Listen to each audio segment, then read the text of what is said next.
You guys can let me know, please, if we're live.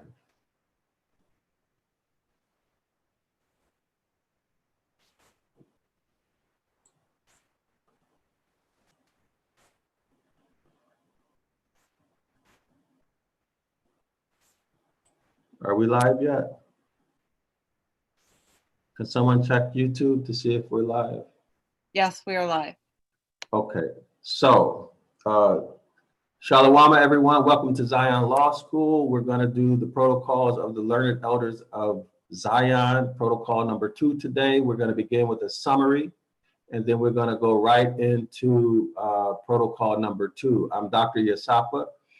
This video is an investigation of, let me share the document. This document that I got from the FBI vault right here. You can look in the web address and you can see that this came straight from the FBI vault. You see vault.fbi.gov.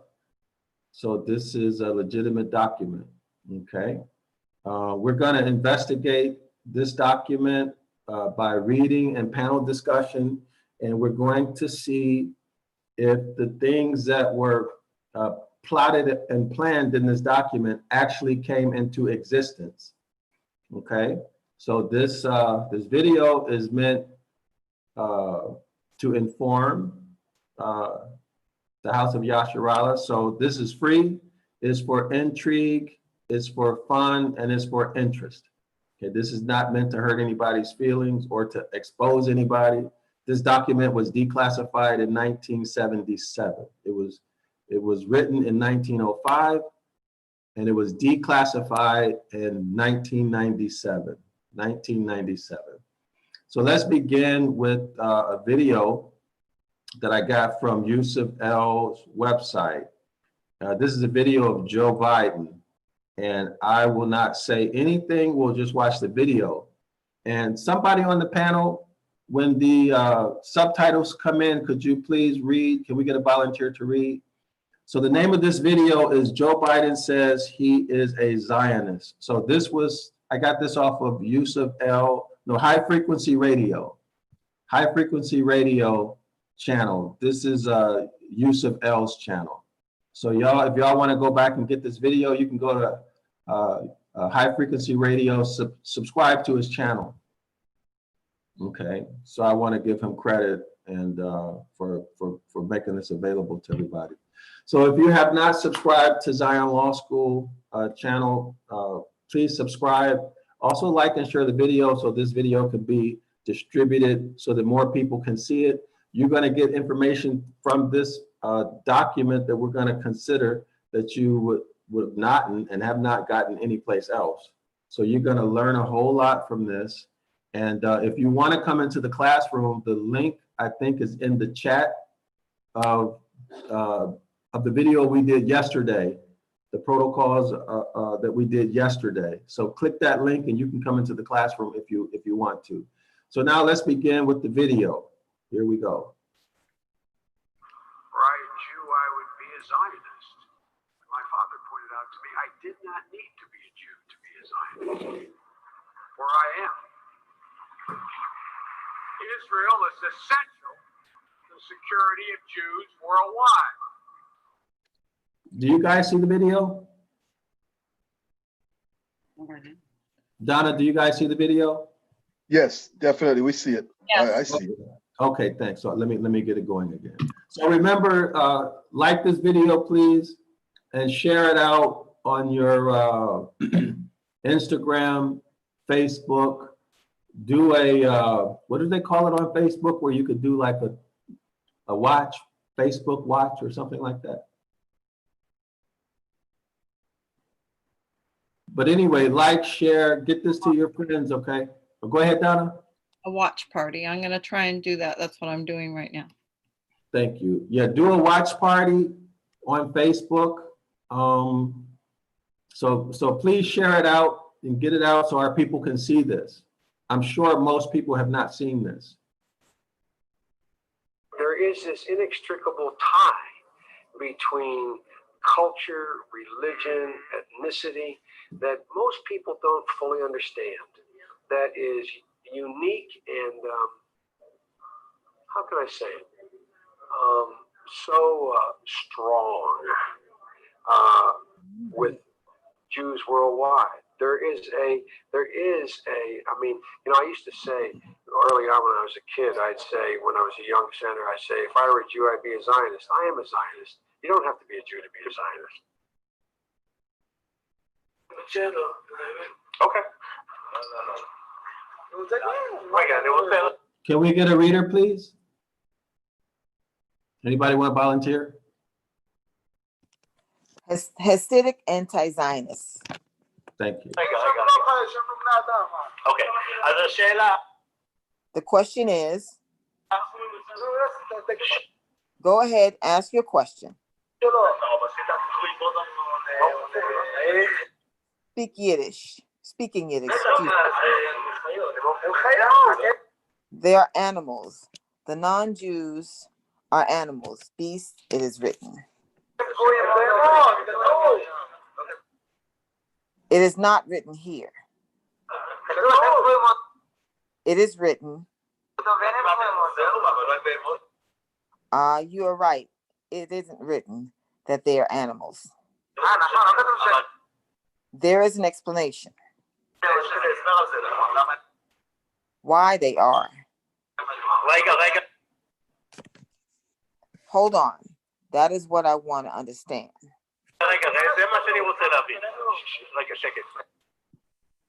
Hold on, be quiet.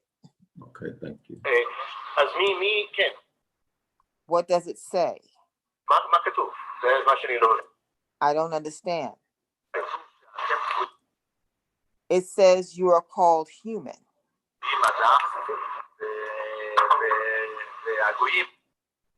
And the non-Jews are not called human. That is what is written.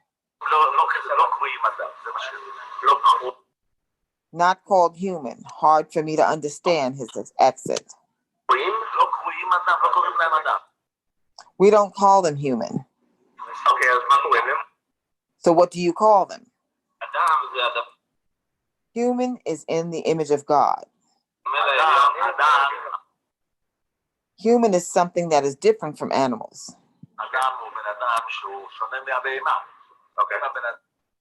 If a person acts like an animal, so he is like an animal. Each person needs to control himself. Okay. The Jews control themselves. Okay. If the evil inclination tells them to do something and they don't do it, so then he is a person because he has intellect. So someone who is not Jewish, who does what is good, is he a person or not a person? Also, he needs to do normal things. They usually do. They can kill people and not see them. A Jew will never kill a Jew, even if he doesn't see him. If a non-Jew, but there are Jews who kill Jews. There is one of everything. Yigal Amira. But a Jew who acts like a Jew. Of course, there are Jews who don't act. What I don't understand is all the non-Jews are. How did you call them? Excuse me, sir? Beasts. If they have no direction, The word human refers to the image of God. Okay. He is the image of God. This is the meaning of human. He changed it. We changed it, sorry. Meaning the Jewish people changed it to acting more humane. You need to act like a human being. But in principle, it is based on God. And people are based on God because we are in his image. So he calls us human. The non-Jews are, God made them so they will. So they will serve the Jews. All the non-Jews that you see all around the world, the billions, they exist just for the Jews' benefit.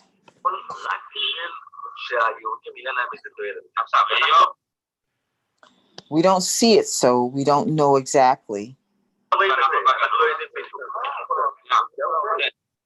Hold on. Today we are still in exile. So automatically they don't yet serve us completely. Only partially. Okay. Each one of us will have, when the Messiah will come, each one of us will have. How many? Thousands, hundreds. 2,800 slaves. In the meantime, the Messiah is not here. So how do they serve us now? They build us cars. We don't know. Apartment buildings, they do everything. Why do they build for us? They serve the Jews. And this is why I don't like the Democratic Party. I'm gonna tell you straight up, I don't like the Democratic Party. I don't like socialism. I don't like liberals. I don't like none of that. I don't like any of it because I'm educated. And I listen to a lot of educated individuals out there try to justify their position as it relates to why they're Democrats or why they hate Donald Trump or something to that effect. With me, to me, it's not about Donald Trump or anything like that. It's a very simple question. You either want freedom or slavery. Okay. Right. Okay. My father pointed out to me, I did not need to be a Jew to be a Zionist. All right. So, does that have much more meaning now since we went through the first protocol? Yeah. That's got the Yes, it does. over it. Okay, so thank you for reading, Renee. I appreciate that very much. Cleveland, are you ready with your summary You're for welcome. protocol number 1? Doc, I'm not gifted with speech, presentation, none of that, just to be real with you. The best I can You say don't have in to my be words. Cleveland. I'm sorry, I don't want you to speak those words into existence, okay? That was you in the past. This is you present. So you're going to develop those skills, okay? You will develop them and we're going to help you. So go ahead. If you want to pass it, you can pass it. Pick someone to pass it to. Ellen said But- she had a summary. Pick me, pick me. Ellen said she could summarize. Cleveland, do you want to go or you want to pass? Well, I passed to Ellen, so she Okay, don't well- mind picking up my slack. But wait. Cleveland, do this for me, please. You will develop these skills, Okay, so go ahead and introduce this document. Okay, you saw how I did it yesterday. Read the first 2 paragraphs here, okay, and then pass it. So at least get your momentum going, okay? So go ahead, please. What's about to set forth then is our system from the 2 points of view that ourselves and that the Goyim, i.e. non-Jews. It must be noted that men with bad instincts are more in number than the good, and therefore the best results in governing them are attained by violence and terrorization, and not by academic discussions. Rare indeed are the men who would not be willing to sacrifice the welfare of all the sake of securing their own welfare. Men are but beasts of prey. Political freedom is an ideal, but not a fact. All right, I pass. Okay, thank you, Cleveland. Good job, great job. Okay, Ellen, let's begin. Introduce the document, Ellen, from the title, and then proceed with your summary, please. Oh, okay, to introduce the article. All right, this is this is called Protocols. It is the Learned Elders of Zion. And what it is, it's like a revealing, an unveiling of some plots and schemes of the Jews to, well, rule the world. I know it sounds like a Jews or the Zionists? Is it Jews or Zionists? Zionist, sorry. Yes, very good. Continue. Now, the Zionists are what? A small group. Well, we don't know what the size of the. Let's look up the meaning of Zionist while we're. Let's get this together. I'm sorry for interrupting you, but let's make this clear. At some point, we're going to review what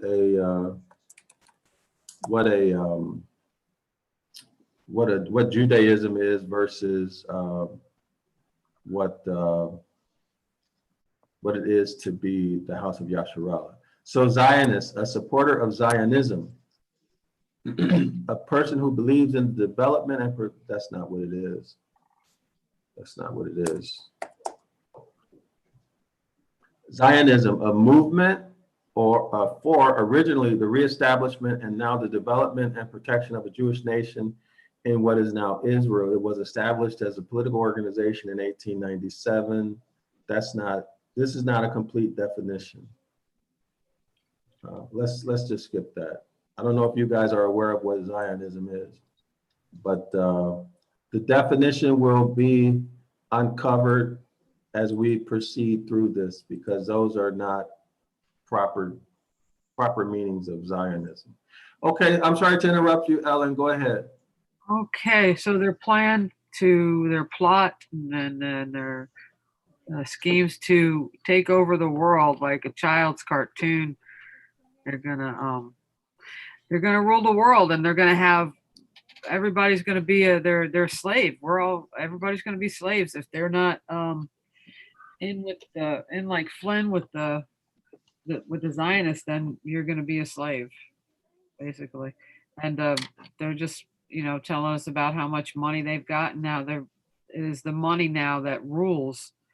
It's not their moral character, because they said that's actually a vice for them to have morals during when they're in a political arena. And what's your reference? Where in the document did you find that? Oh no! You're gonna ask me. It's Protocol 1. Yeah. Oh, boo. Why would you ask me where? I don't know. So now let me ask you a question. What's the meaning of protocol? Listener. Meaning of a protocol? Right, it's right. The meaning of a protocol is like like if I were to say, Well, follow the cursor, Ellen, follow the cursor. Let's go from the definitions given in the document. What's the meaning of the of protocol? we don't see the cursor. You're still on the protocols of the article. Right, so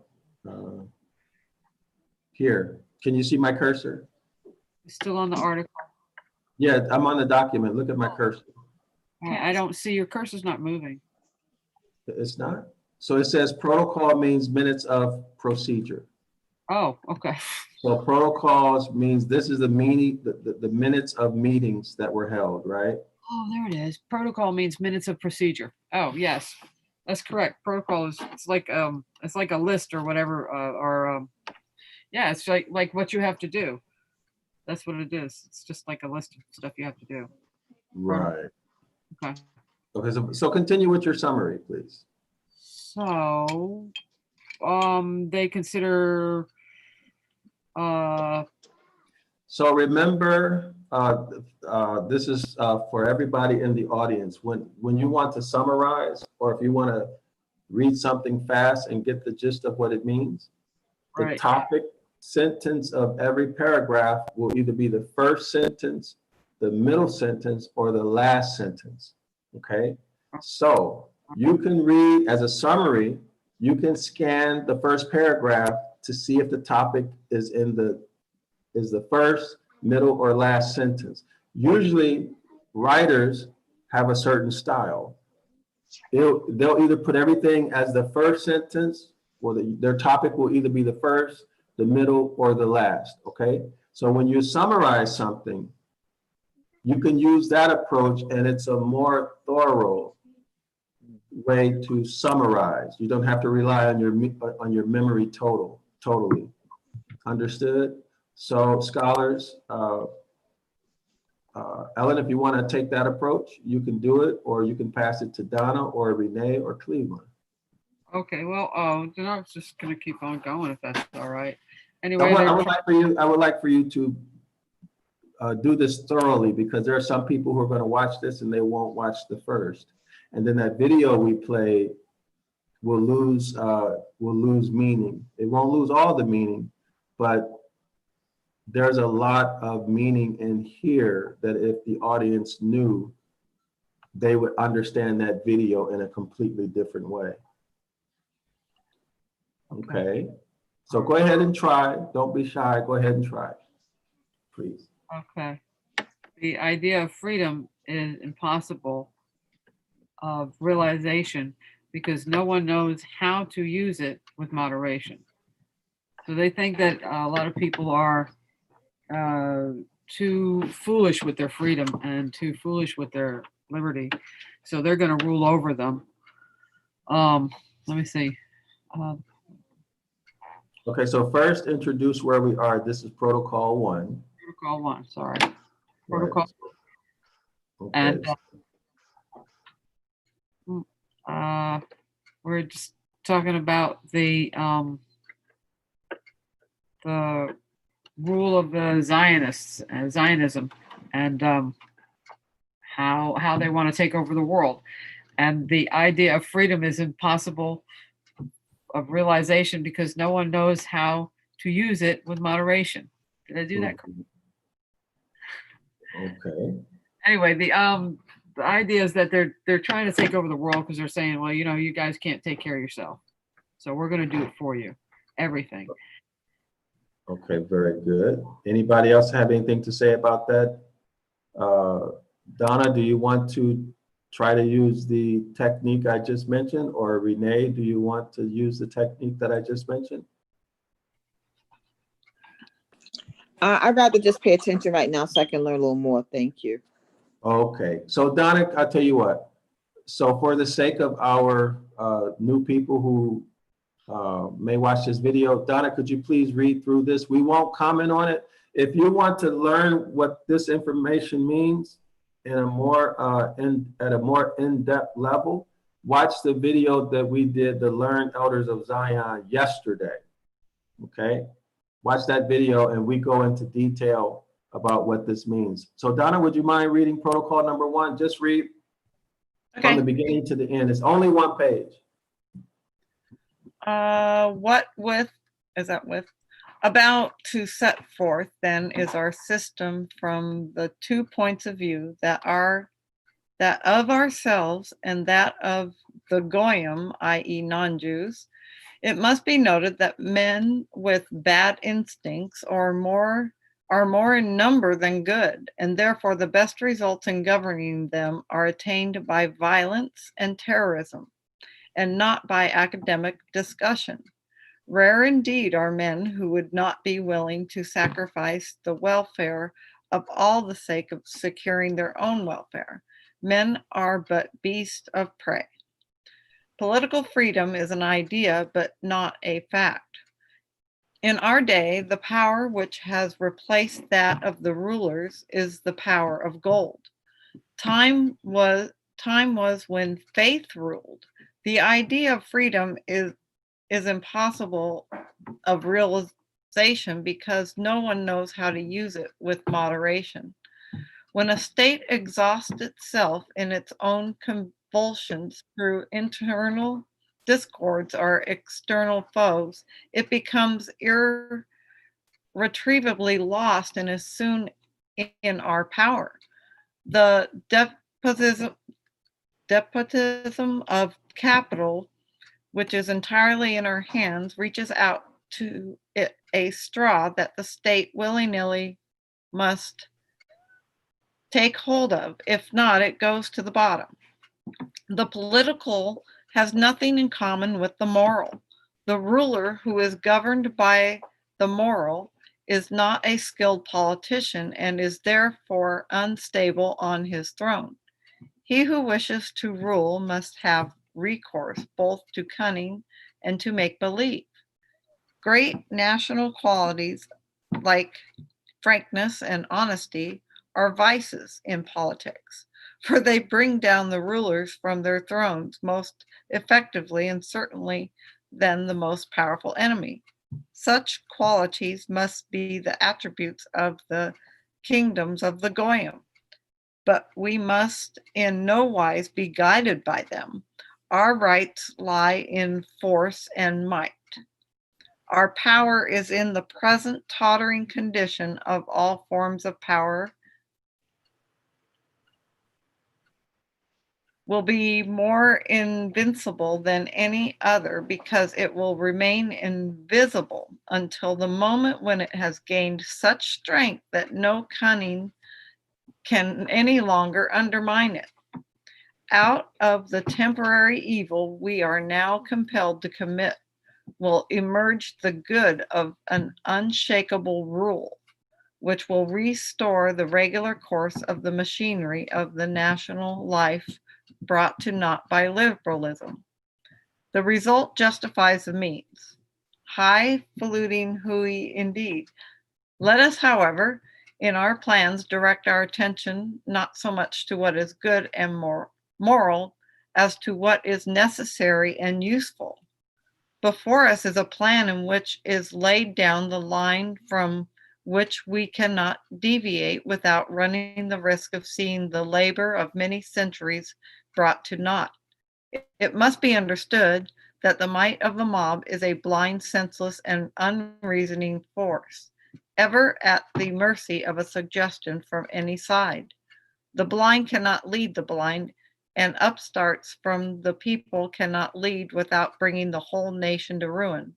Only one trained from childhood for independent rule can have understanding of the words that can be made up of the political alphabet. Without absolute despotism, there can be no existence of civilization. The mob is a savage and displays its savagery at every opportunity. The moment the mob seizes freedom, it quickly turns to anarchy, which in itself is the highest degree of savagery. The Goyim are bemused with alcoholic liquors. Their youth has grown stupid on classicism, and from early immorality into which they have been inducted by our special agents, by tutors, lackeys, and governesses in the houses of the wealthy, by clerks and others, by the women in the places of dissipation frequented by the Goyim. Our countersign is force and make believe. Only force conquers in political affairs. Violence must be the principle, and cunning and deceit the rule for our governments.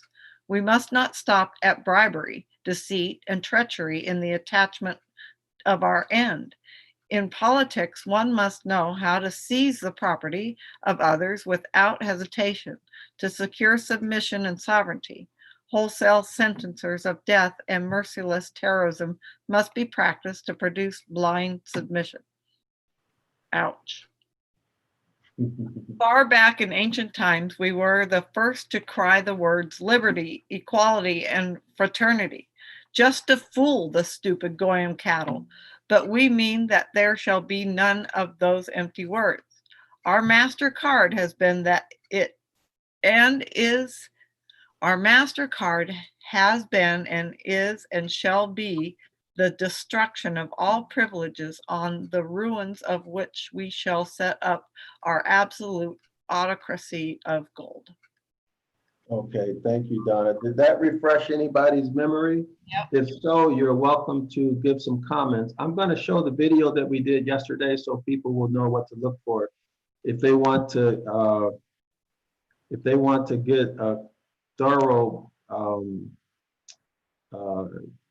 if they want to see what all of that stuff means, because we did a good job on breaking that down and showing how it appears in reality over time. So anybody want to comment or no? Okay. I remember the alphabet and how we went over the political alphabet and all that. Political alphabet, yeah. Yeah.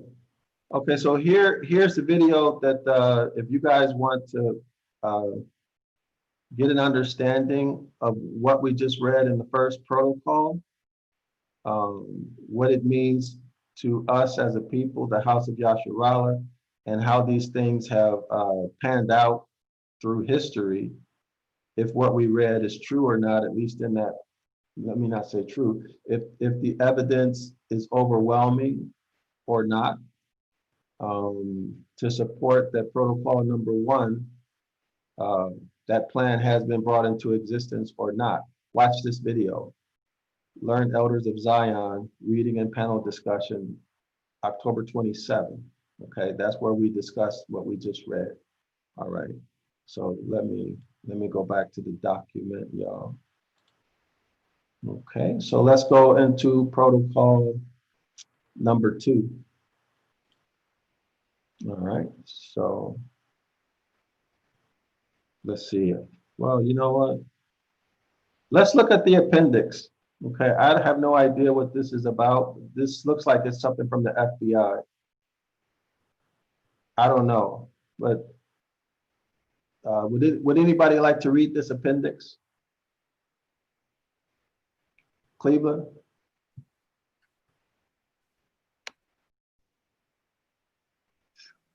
Shh, be quiet, okay? Okay. All right, the appendix, protocol of 1489, the review des Estes Juvies, financed by James D. Rothschild, published in 1880, show how true the protocols are in saying that the learned elders of Zion have been carrying on their plan for centuries. On January 13, 1489, Chamorro Jewish rabbi of Arlington province wrote to Grand Sanhedrin at the Constantinople for advice. This was his reply, condensed. The advice of the grand satraps and rabbi is become Christians, but keep the law of Moses in your hearts. Make your son merchants that they may despoil the Christians. Make your sons and daughters doctors and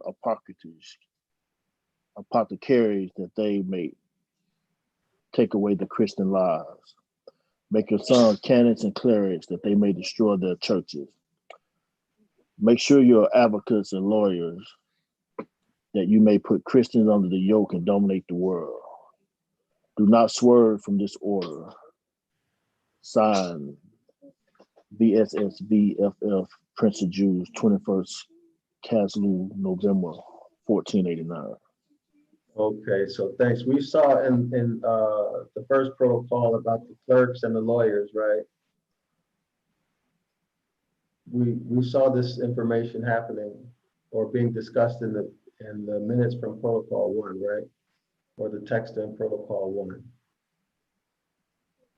Okay, so let's go back and let's continue with the second one. Cleveland, do you want to continue? Secondly, Protocol of 1860, the manifesto, motto, all Jews for one and one for all. The net with Israel is thrown over the globe is widening and spreading daily. The day is not distant when all the riches and treasures of the earth will become property of the children of Israel. Continue. A protocol of 1869. Jewry is enslaving all Christian people. There is a Jew world plot and now stands completely unmasked. This protocol consists of 19 paragraphs which agree clearly with what has been written above and prove conclusively that came from the same source. To avoid repetition needlessly, I shall quote only the last paragraph.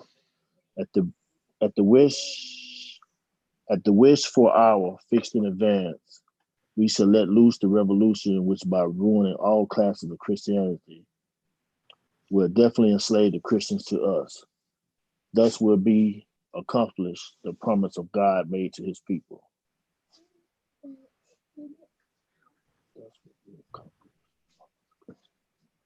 Protocol of 1919. This is the document in Hebrew dated December 19th, found in the pocket of a dead soldier. The first part agrees very closely with the preceding protocols, so I shall quote only some of the latter paragraph. Brodsky, Trotsky, Applebaum,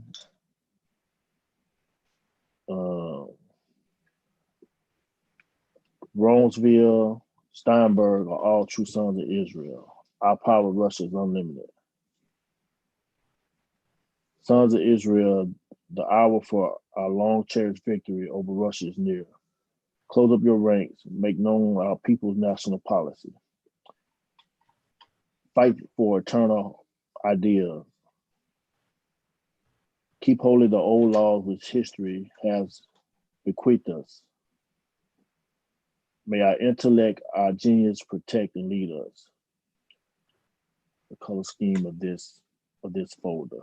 Signed the Central Committee of the Petersburg branch of the Israelite International League. Any race or anybody with a grain of sense or gleam of understanding should be able to realize that eventually all servants of the super dense Satan will go with him to the perdition and death. Still those vile vipers, the elders of Zion, blinding, persistent, absolutely just futile endeavor to perpetrate their filthy schemes and crawl in and out of the foul belly of that serpent hatcher, and that most ridiculous, hopeless, and ambitious to defeat the Lord God Almighty. You are with us. In conclusion, we again urge you to give this warning message the widest possible publicity. Pass it along to a friend. If you have money or facilities or can translate into another language, print and distribute more of them. This seems to be the most, if not the only effective weapon at present to combat merciless octopus hatched by the dragon of evil, whose shiny tentacles are reaching into every nook and corner of the world to choke out Christianity, annihilate liberty and freedom, and to force shackles on and reduce to abject slavery all people, not his own spawn. Onward, Christian soldiers. The pen is mightier than a sword. Okay, thank you, Cleveland. I appreciate you going through that appendix for me. Did someone say something?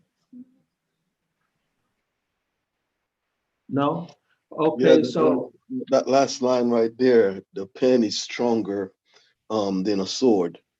That's, man, that's I don't know if y'all catch on to that. The pen is stronger than the sword. mhm. That's just so much information within that one simple statement right there in regard to this document. Yeah, Jimmy, for those people who may not have the understanding that you have, can you uh, go ahead and give it to them, please? Well, the pen is stronger than the sword. So, there's a couple ways of winning this fight. Um, Clearly, you see, there's a lot of plotting going on for the simple fact that they want to conquer the world. Now, if you're conquering the world using the sword, you're destroying. You're conquering, but you don't have the manpower to build and accomplish certain things. But with the pen of writing certain things, plotting, conditioning, and that's the key word, conditioning certain ideas. And then you have people choosing to believe in those ideas. Now you've taken control of those people without their knowledge.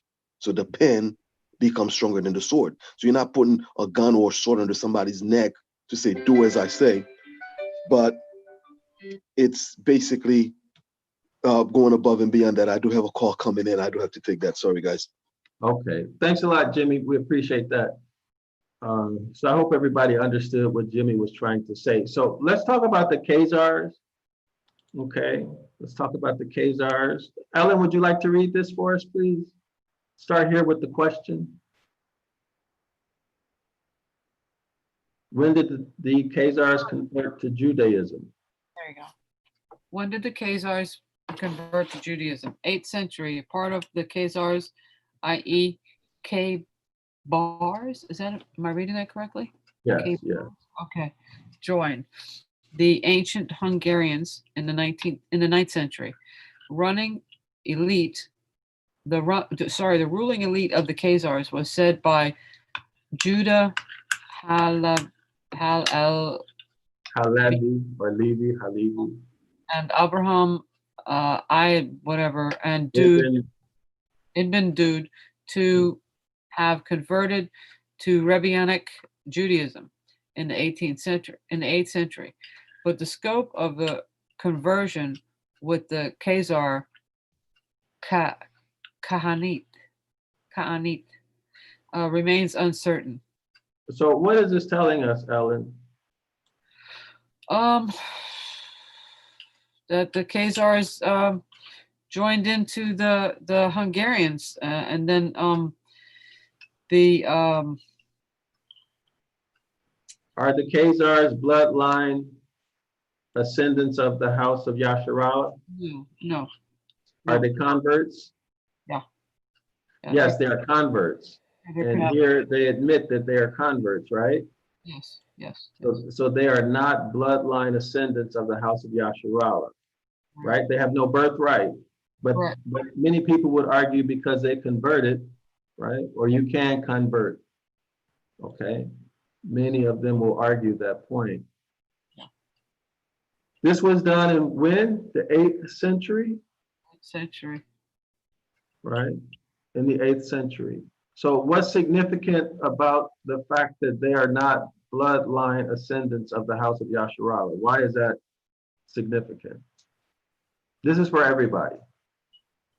Well, in my estimation, it gives us an opportunity to find the real bloodline. I don't know. So well, let's talk contract. Who was the covenant contract made with? It was made with the real Avari, When you say real, what does that mean?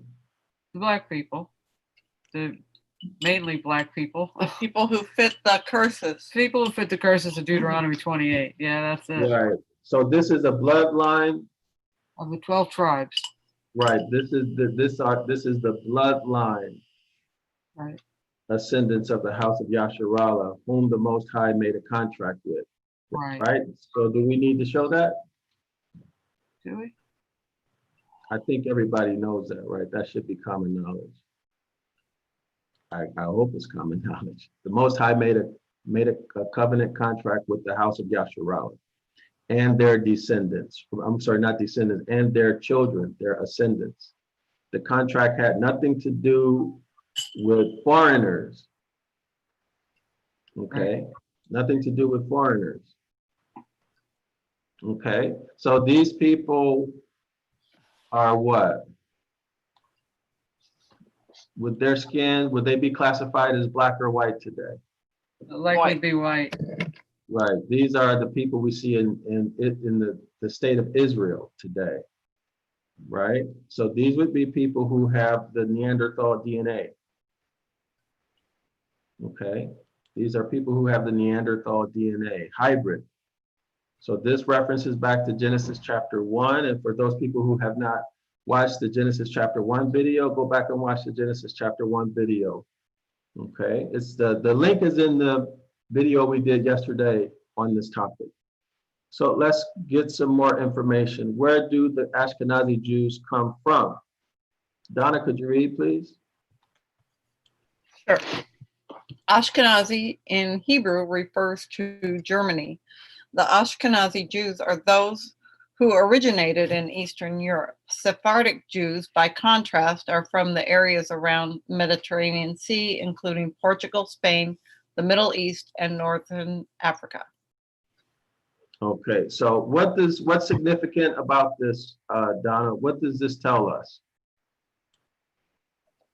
That Ashkenazi in Hebrew refers, that means they're Germanic, they're from Germany.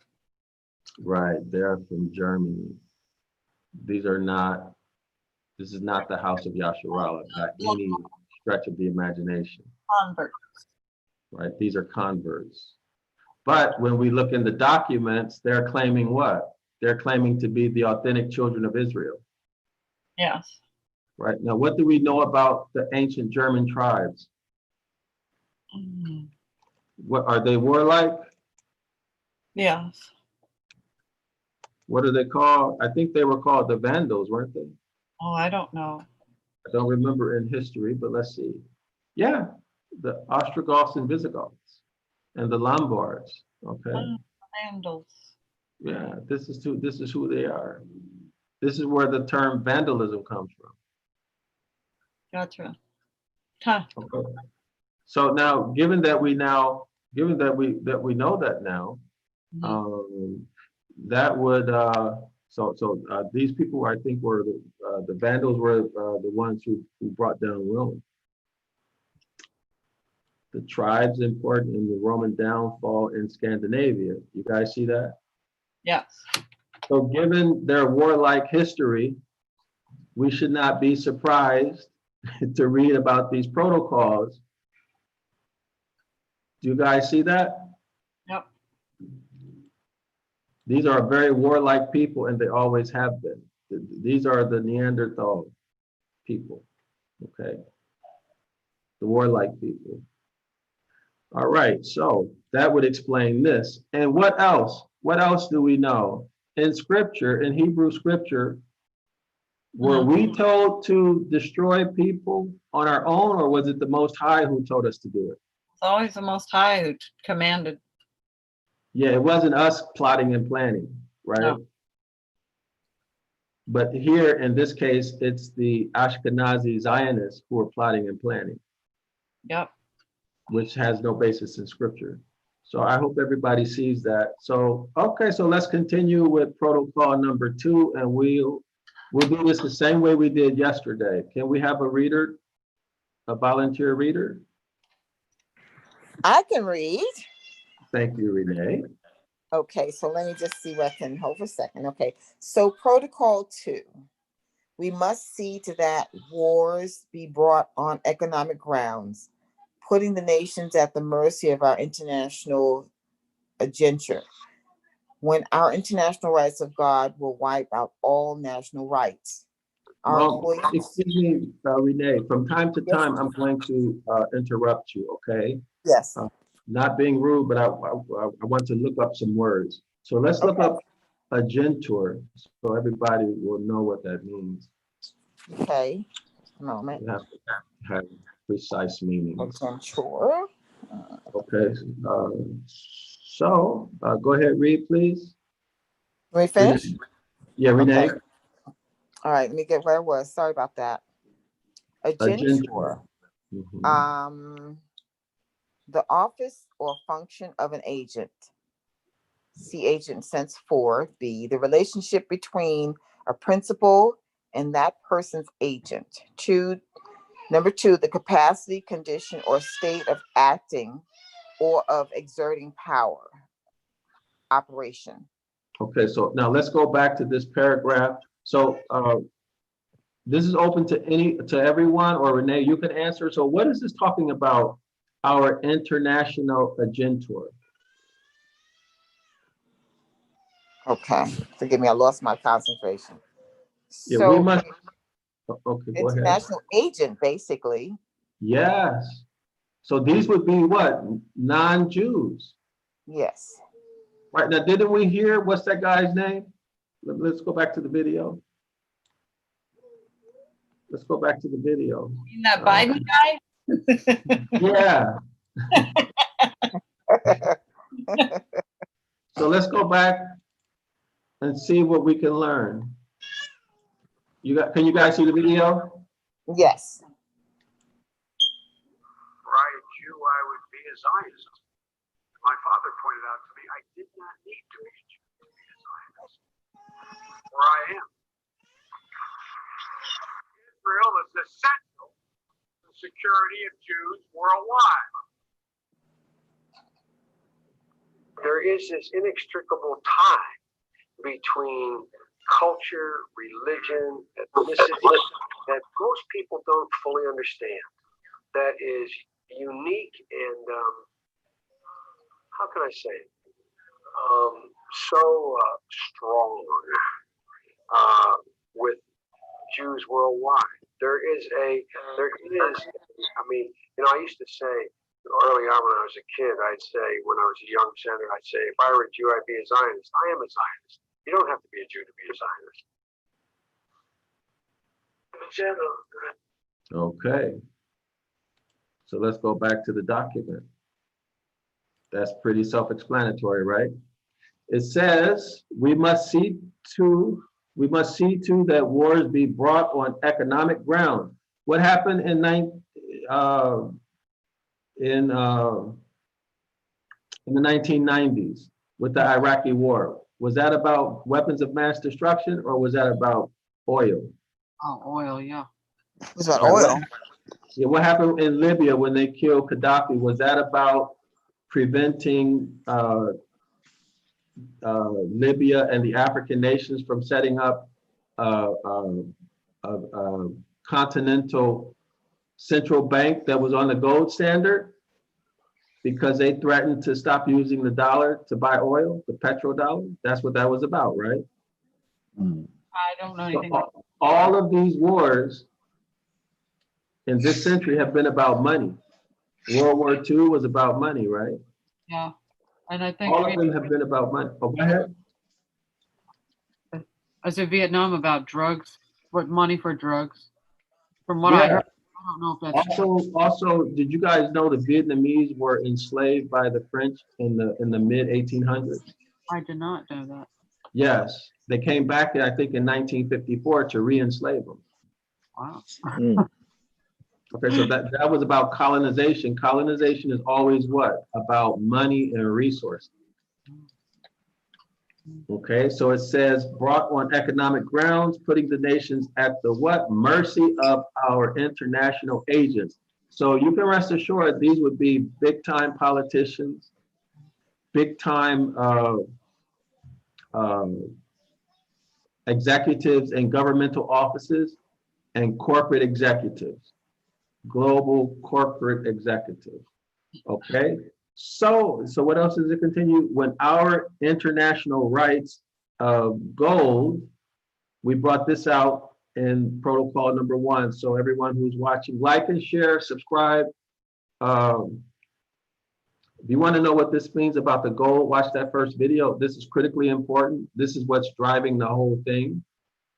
Our international rights of gold will wipe out all national rights. So what are rights? Anybody remember what rights are? What are rights? Anybody? Okay, so let's start here. Let's start with property rights. Cleveland, would you read this for us, please?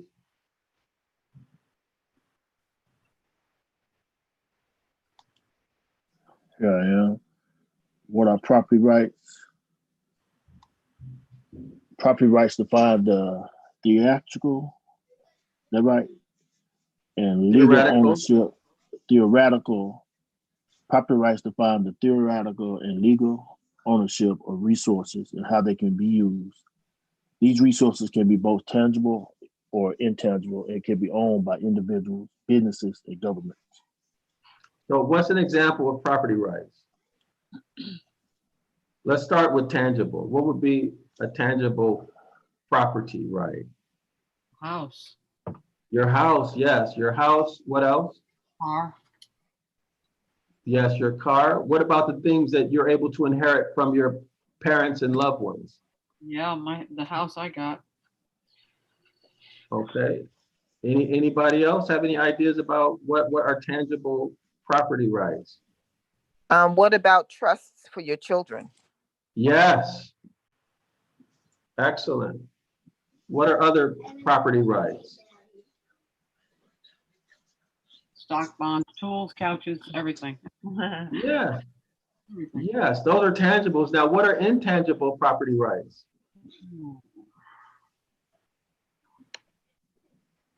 These would be what? Natural laws. Natural laws. Remember in the Constitution, we'll give you an example. Life, liberty, pursuit of happiness. Yes, life, liberty, and pursuit of happiness. I don't know what I did. Okay, you cannot, these are intangible, right? Yeah. So, Renee, do you want to read this, please? Yes. Life, liberty, and the pursuit of happiness is a well-known phrase in the United States Declaration of Independence. The phrase gives three examples of the unalienable rights, which declaration says have been given to all humans by their creator, and which governments are created to protect. So when we read this in paragraph 1, wipe out all national rights. What is this telling us about the Declaration of Independence? It's telling us that it's going to wipe out the Declaration of our protections. Yes. And do we see that happening in the US? Yes. Did we see this happen with COVID? Yes. Yeah, we saw it happen with COVID. Very good. Did we see this whole idea about gold? Remember, scholars, from protocol number 1? Remember gold and national debt, credit and debtors? Yes, I recall reading about that. Yes, we see this being played out with these bailouts. So for the audience, you guys have to go back and watch that first video we did in order to understand what we're talking about here. So here, the Zionists, according to this document, through their international agents, intend on creating circumstances and situations that will call for what? The elimination or cancellation of rights, all rights, both tangible and intangible, which would include the Declaration of Independence. I hope everybody sees that. Is that clear, Cleveland?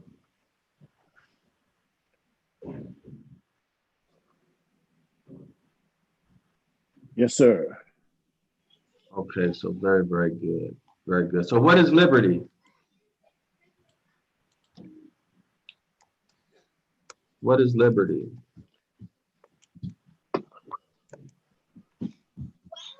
Okay, so now let's go into this. All right. Okay, Renee, would you like to continue reading, please?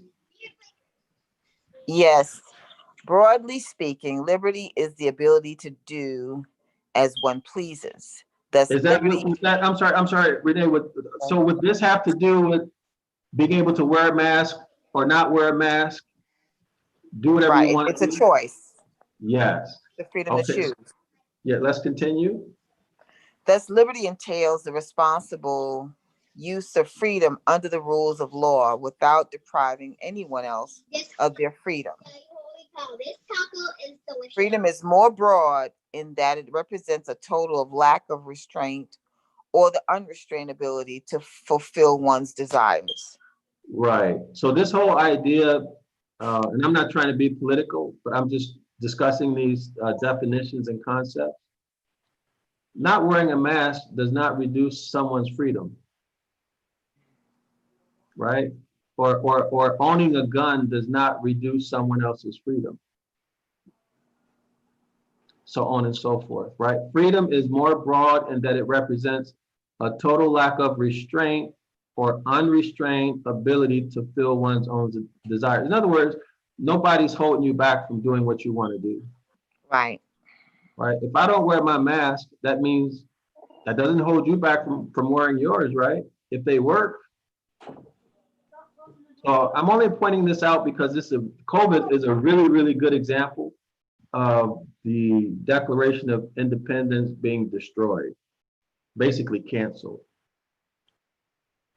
So does everyone have a clear understanding of the difference between liberty and freedom?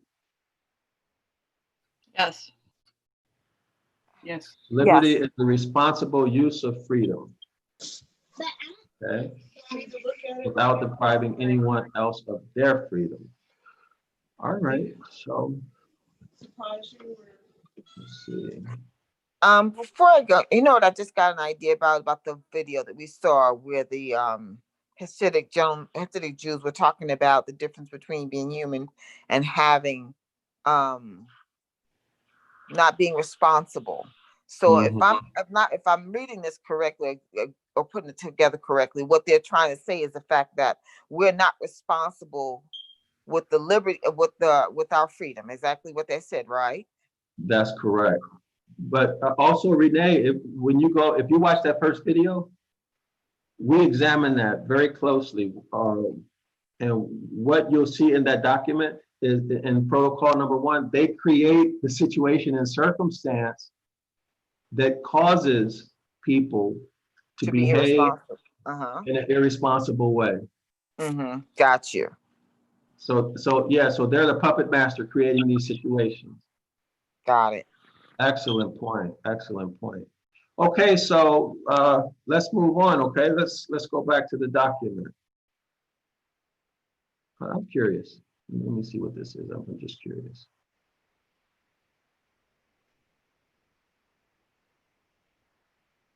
No, let's go. Let's go back to the document. Okay, so let's continue reading, please, Renee. Protocol number 2. Let's continue, please. Our employees. Unmute yourself, Renee. My apologies. I didn't know if I was muted. Sorry. Our employees chosen from the Goyim cattle must be of a type that submit to blind and servile obedience to our specialists and advisors who have been trained from childhood to rule the affairs of the world. These are not empty words. Think of the successes we arranged for Darwinism, Marxism. Was it I can't I pronounce think that it's name. Nietzsche. I think it's Nietzsche. Nietzscheanism. Okay. To us Jews, it is plain what a destructively Disintegrating. disintegrating force these directives have had upon the minds of the Goyim cattle. So let's discuss this paragraph. There's a lot in here. Yeah. Renee, do you want to lead the discussion or do you want to pass it to someone else? You can say, hey, Okay, Dr. so Yasala, look this word up. I'm gonna give it a try. Okay, so Okay. now our employees chosen from the Goyim cattle, they've chosen employees from the non-Jewish group. Yeah.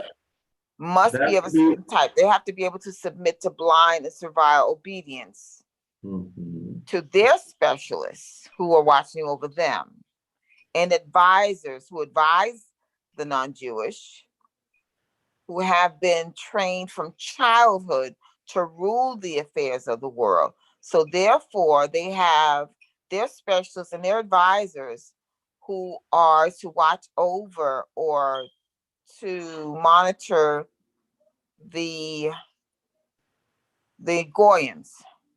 But these their specialists in this particular group have been trained from childhood to rule the affairs of the world. So baby, they've been taught to be the puppet masters. Mhm. So Am I does it, correct? yeah, you're That's correct. what I got. Does that imply a high degree or a low degree of organization and specialization? That, in my opinion, is a high degree. Yes. So let's go ahead and take a look at the meaning of specialist. Can we get a, Renee, you go ahead and you lead this. You can read this yourself or you can pick someone else. I will pick, forgive me. See who else is here. Forgive me. Let's see. Donna. Hi, Thank you. specialist, noun, a person who concentrates primarily on a particular subject or activity, a person highly skilled in a specific and restricted field. Adjective, possessing or involving detailed knowledge or study of a restricted topic. Very good. So can you give us commentary on that, Donna? It would be easier if it was still in front of me.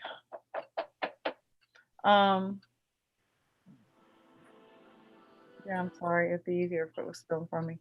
Concentration, the action of power of focusing one's attention or mental effort. Okay. So put all of that together and tell us what this means when it says our specialist. Our specialists are persons that they had trained specifically to concentrate on certain fields that they were to be implemented. So are they doing all types of different things or are they highly focused on one task and one thing only? Oh, they're all over the place. They're doing all kinds of different things. So when we look at concentration, it says what? Action or power of focusing one's attention or mental effort. Okay.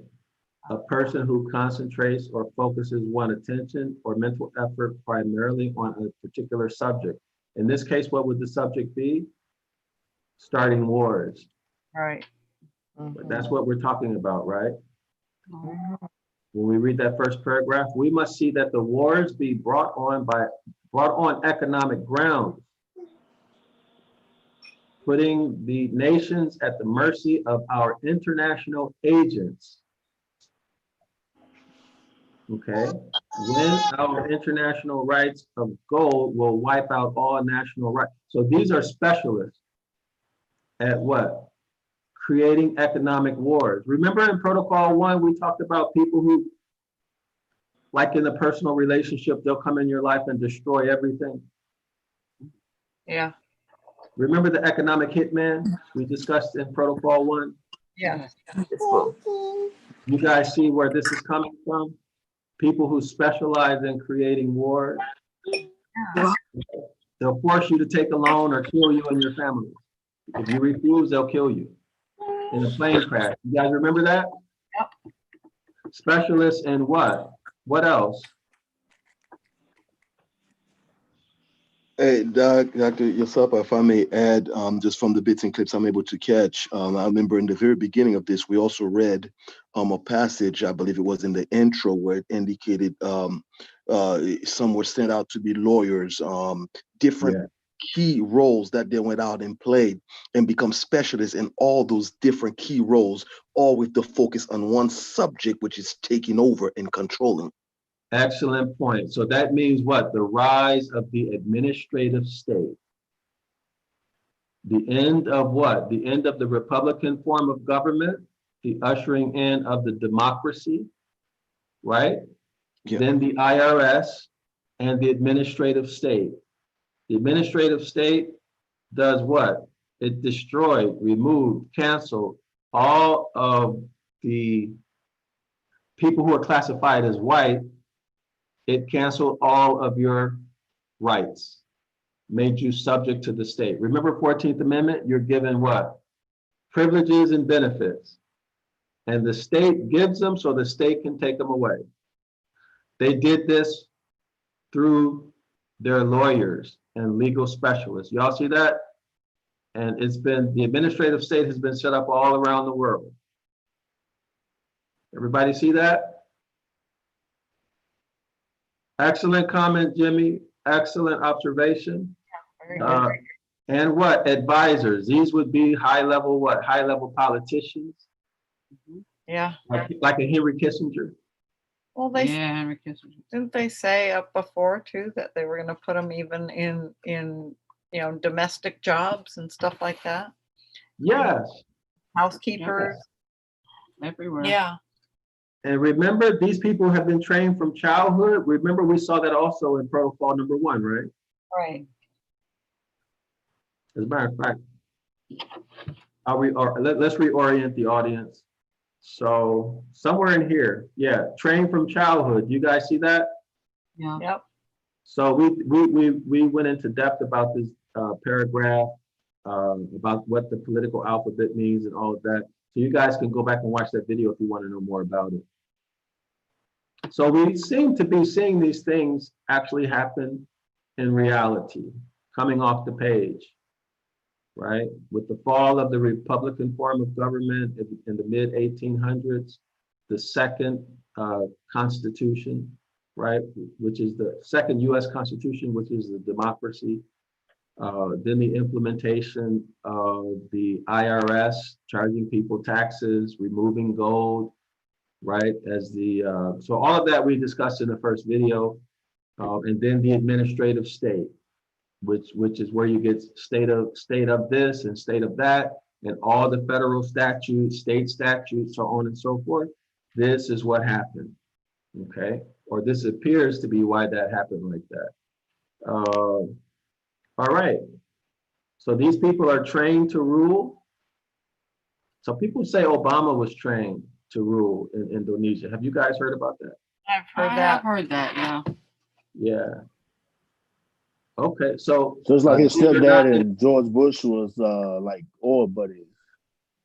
yeah, President Obama. And if you guys watch the media, you see where President George Bush would give Michelle Obama candy every time they meet. And they Right. said when Obama was a little boy, that's what he did with Obama every time he saw him. So he was groomed. Yeah, that's where that comes from. Oh. okay. Okay, so very good. Renee, please continue. What about Darwinism? Does everyone remember what Darwinism is? Darwinism is the belief of that we were Evolution. evolved, yeah, from Yes. instead Now, of this is quite interesting, isn't it? intelligent design. Well, let's start here. Let's start here. Now, let's go back to Moorish history and the Neanderthal. Moorish history and the Neanderthal. What does this look like right here? Chimpanzee. Yeah, troglodyte nigger Monkey. chimpanzee. Remember what we talked about last class, everyone, about Moorish science, Moorish history, the egg, the hybrid European who's classified as white, Yeah. being a created creature, the product of the sperm of a troglodyte nigger chimpanzee that you see right here, and the egg of a Moabite or Moabitess woman coming together to produce a troglodyte. This would be the equivalent story, at least as I understand it, as a Yaqub story as told by the Fruit of Islam. Okay, so this is evolution, how this primate troglodyte nigger over time begins to, it evolves from walking on all fours, right, to walking on twos, becoming bipedal. And eventually, to me, this what looks like, I had a question for you, Cleveland. What kind of Yes. person does this look like right here? Look at the hair. Would this be somebody who's classified as black or white in your opinion? Look at the hair. The hair, the afro. Look at afro, doesn't it? Yes, sir. Now, what about this one? Look at the hair. Right. What kind of person does this look like? Does that look like an afro or straight hair? Straight hair. More like So Shaggy from according to, Scooby-Doo. yeah, according to Darwinism, the African or Africoid looking person would be what? Closer to the chimpanzee. And the European, the one who's classified as white, would be what? The most what? Most modern. Would be the most recent type of man. Do you see that? So this African, do you see it, Donna? Yeah. This African evolved to this creature, and then finally to this creature. Notice you see the stringy hair, Yeah. right?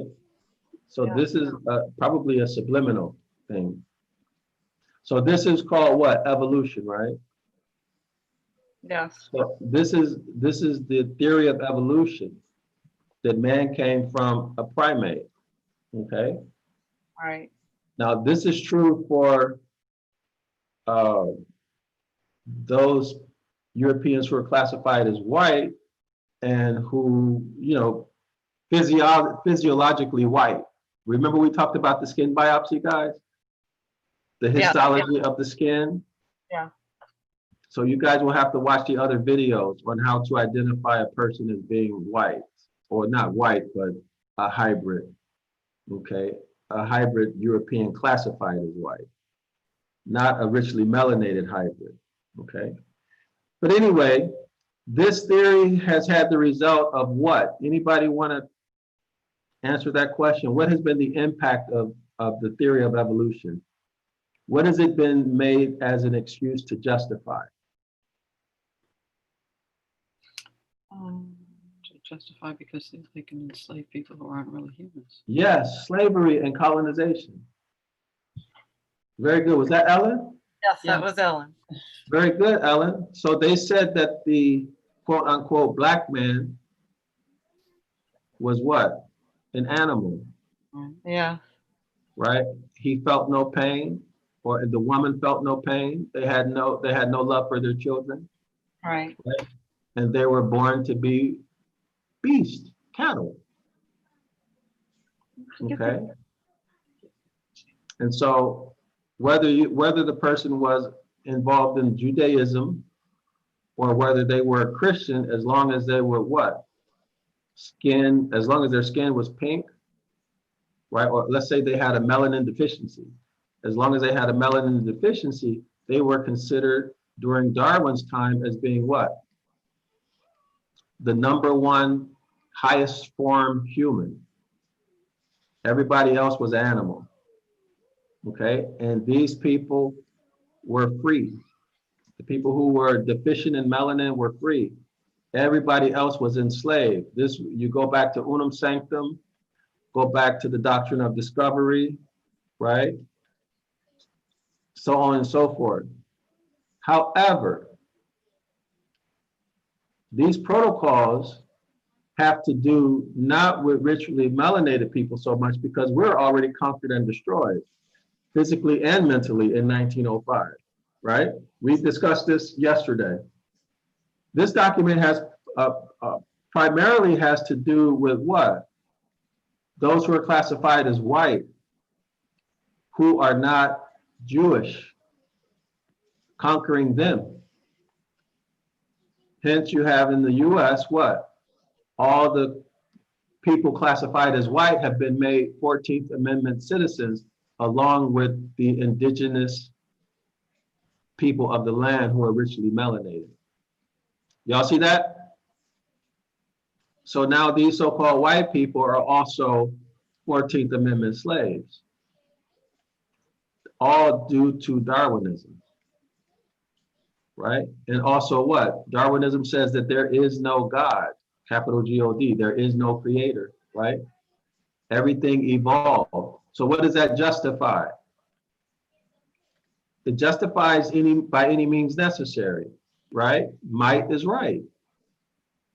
Hmm. You guys see that? Why is everybody so quiet? Yes, I see it. What's going on? Sorry, we had to batten down the hatches. We got a hurricane coming.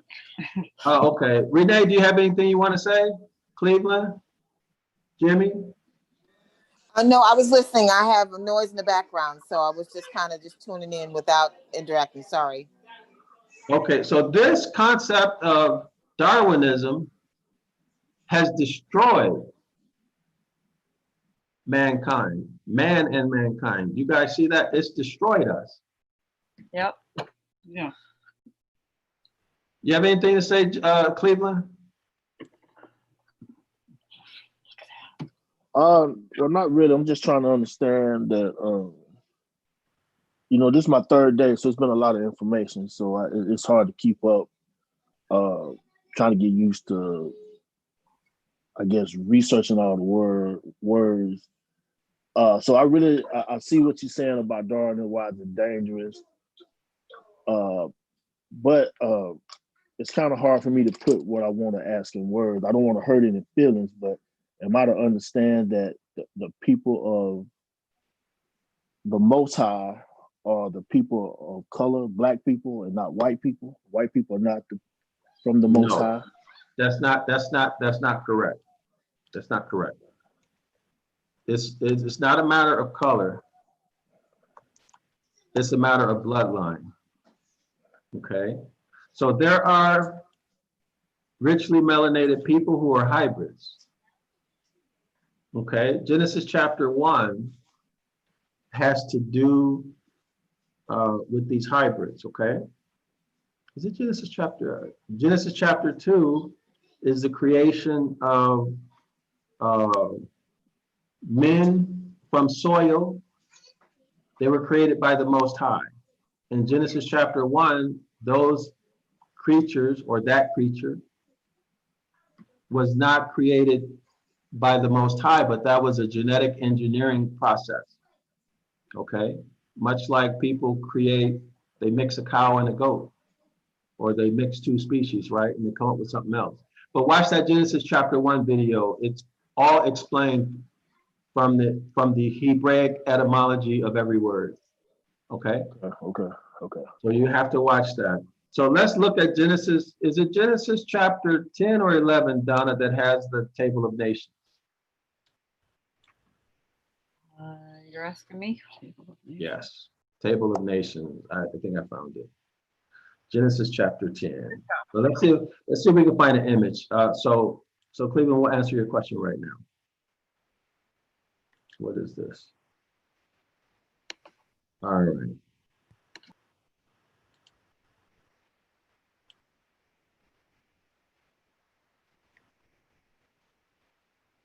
So let's let this open. Let me blow it up. See if we can. We lost the resolution. So let me find another one.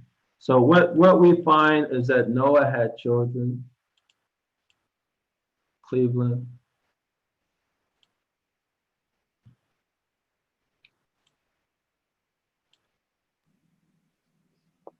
Can you guys see that? Yes. Yes. Yeah. All right. So these are the three sons of Noah, right? Correct. Noah was not a hybrid. Right. By hybrid, we mean the mixing of two species. For example, fallen angels had children with women, okay? That's one hybrid. Another hybrid would be the egg of the Moabite woman, which was not a hybrid, and the sperm of the troglodyte nigger chimpanzee. So that's another hybrid. Okay. Now, if one hybrid and another hybrid met and had a child, then they would have the hybrid doing DNA twice. You see what I mean? Yeah. So I'll show you, Cleveland. So here we have Noah, his son Japheth, Ham, and Shem. Okay, so when we look at Shem, we see his children, Elam, Aphoxad, and Aram. Not about Let's skip down to Eber, right? Then he had all these children. Shoot, we can't see it. Okay, well, these are all nations. All of these are nations, okay? They're about 16 or 18 nations that came out of Noah. Nations, remember, have to do with bloodline and land, okay? They're all given their own land, okay? Follow me? Okay. Right. So these are non-hybrids. However, some of these hybrids, some of these people who the Most High created, they decided to have children with angels, okay? And they also decided to participate in genetic engineering projects, and they produced hybrids. So we can look at giants. Well, let's see, Bible verse. Angels had children with men or with women. They took women as wives. Genesis chapter 6. Genesis chapter 6, yeah. Thank you, Jimmy. All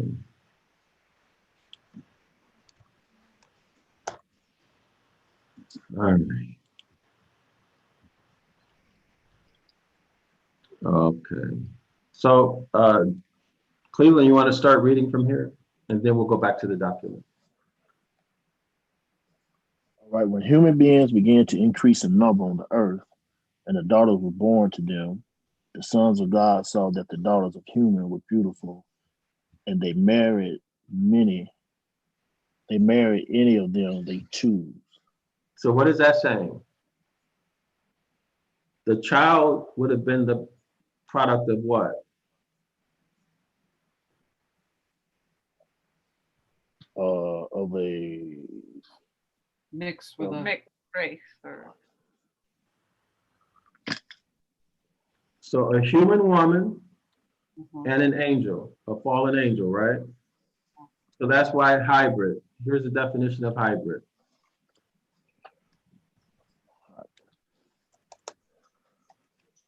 card. Watch. See, offspring of two. So it doesn't have to be plants, it can be people, right? Key is different species. Okay, one human, one angelic. Okay, and then the other case was what? The troglodyte nigger and the Moabite woman. So you have two hybrids. Okay, troglodyte nigger and the Moabite woman would have been what? The Neanderthal. Right? That's this one. See? This is the offspring, this is the refined troglodyte nigger and Moabitess. Refined. Okay, meaning the genetic engineering work had been done to get this to walk upright. So Darwin took this, okay? So he told the truth for them, not for us, right? For them, this is true. You see that, Cleveland? them, that's true. For them, So let me that's ask, so how do one identify if he is from the bloodline and land of the Most High? If that makes sense. well, that's inside of you. We get into that in class. But for those people in the audience who may have taken a DNA test and that said that they had Neanderthal, don't worry about it because those are for entertainment. Okay, they probably just gave you any result and shipped it out in the mail. Okay, the first is that they only covered this is if they even do it. That test only looks at your mother, and then her mother, 3 generations. But you have thousands, if not tens of thousands, of generations that went before you. It says nothing about your fathers, only about your mothers for the past 3 generations. So it's absolutely meaningless. It's entertainment. Okay? So if I were you, regardless of your skin color, I wouldn't worry about any type of result that you got on a DNA test because it is simply entertainment. Okay? So don't worry about it. Cool. All right. And actually, they didn't start putting that on melanated people's DNA test results until all of this stuff started coming out. Now, remember, we looked at I forgot, what was that website we looked at yesterday? It was a U.S. government website. Was it the National Institute of Health? I don't remember which one it was, but it tells you about the Neanderthal DNA, the Denisovian DNA, the population. So sub-Saharan Africans, they don't have any. Right. But anyway, let's go back to the document. We can discuss these things in class. Can I ask you a question concerning that note? Sure. Okay.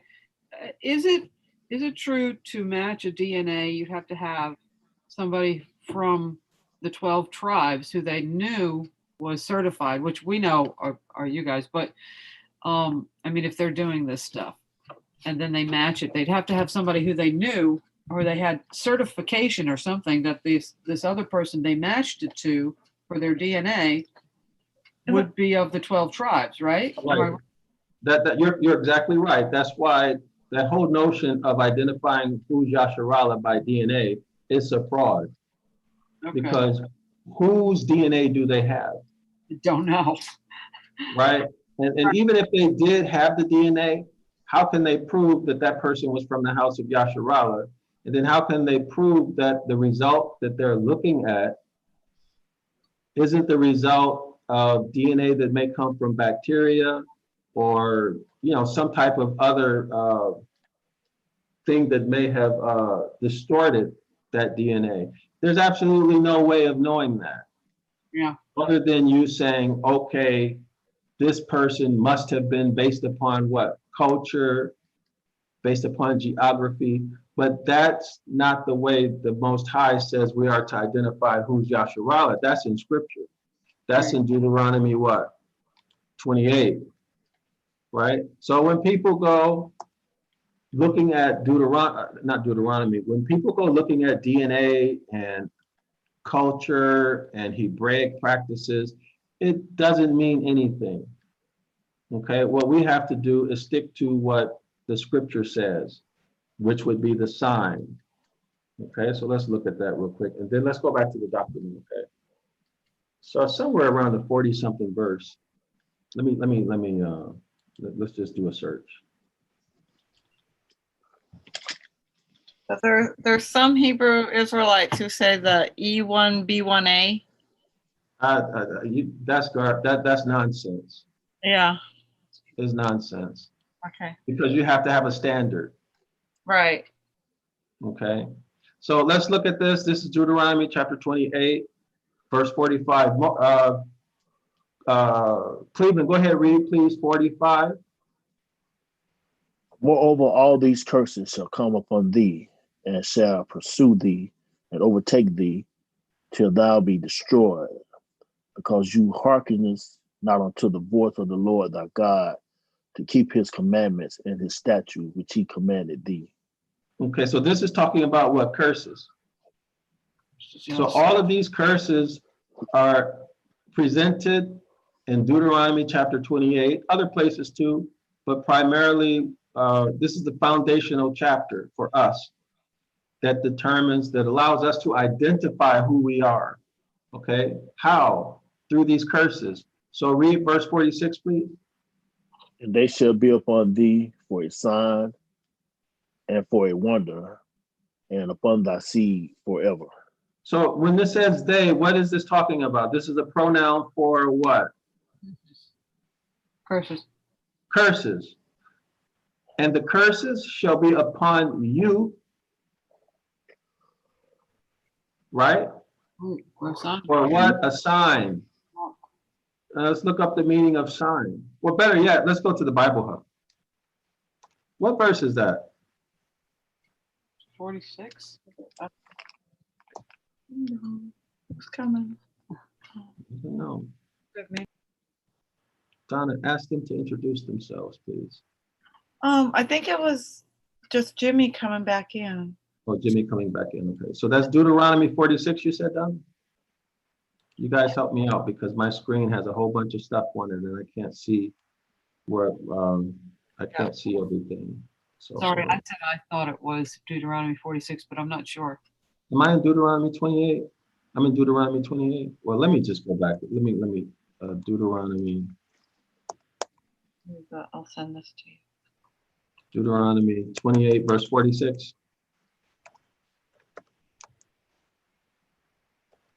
It's good, Cleveland, that you asked the question because somebody else is probably wondering the same thing that you're wondering. Okay, so let's go through this. This is the Bible Hub. So let's do a comparative analysis on how various Bible translators have rendered what we just read in the King James Version, particularly what a sign means. Okay, so Donna, could you quickly take us through the first three translations? Focus Sure. on sign. Okay, read the translation and then take us through the verse, please. Okay, New International Version. They will be a sign and a wonder to you and your descendants forever. New Living Translation. These horrors will serve as a sign and warning among you and your descendants forever. English Standard Version. They shall be a sign and a wonder against you and your offspring forever. Berean Bible. Whoops. Went too far. I'll just go New American Standard. They shall become a sign and a wonder on you and your descendants forever. New King James. Hold on 1 second, okay? Okay. I'm thinking this might take too long. Let's see. Let's see if we can just get the Strongs so we can move back to the protocols. All right, so this is the interlinear strong. This is the word that's rendered for a sign. This is Strong's number 226. And for those of you who have been in our class, you know what this means. So Right. go ahead and read, Donna. Strong's Hebrew sign, signal, a distinguishing mark, banner, remembrance, miraculous sign, omen, warning, token, and sign, standard, miracle, proof.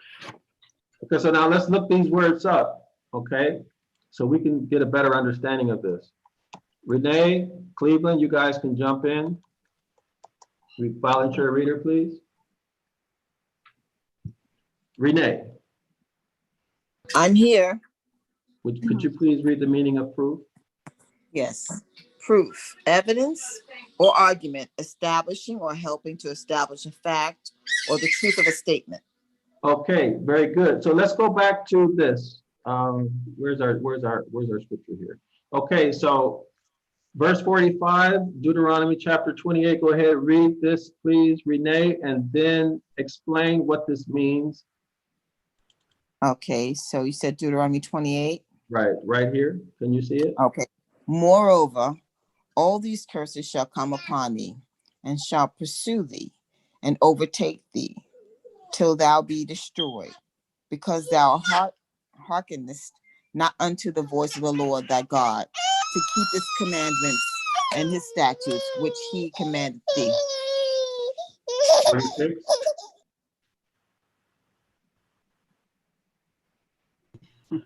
Yeah. It's okay, Renee. Renee, it's okay. Excuse me, I'm so sorry. Okay. Well, go ahead, Cleveland. All right. So what we picking up at? 46. 45. 46. And makes it- replace sign with what? You're going to replace that with what? Proof. And why are we going to replace it with proof? Look at the meaning. You see the Hebraic meaning? Look at the last one too. It says token, ensign, standard, miracle, proof. Yeah. Okay, so now let's replace sign with proof. Go ahead, read 46, please. They shall be upon thee for a proof and for a wonder, and upon thy seed forever. So they is talking about what? They is a pronoun for what? Curses. So the curses shall be upon thee for a proof. Right? So if you can identify what people historically has been and is presently being afflicted by these curses listed in Deuteronomy chapter 28, it is a what? It's a proof of your nationality. Do you see that? Yeah, that's a big proof. Thank you, Donna. Do you see that, Cleveland? Yes, sir. I see it. Okay, you see it. Now let's give it more attention. Let's give it more attention here. Strong's number 22, 226. It says a sign. Now let's look up the word, the meaning of sign.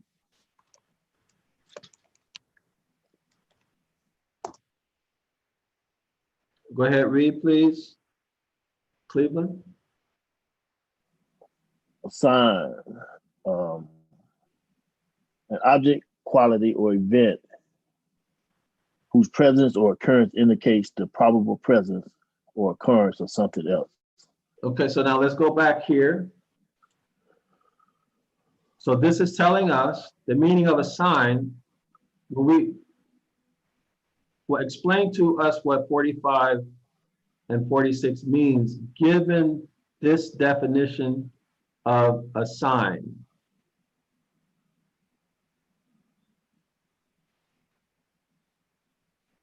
Just go ahead and say it the way you would to, to your friends or to your children. Go ahead, just say it. You know what it is. Just go ahead, don't overthink it. Just go ahead and say it.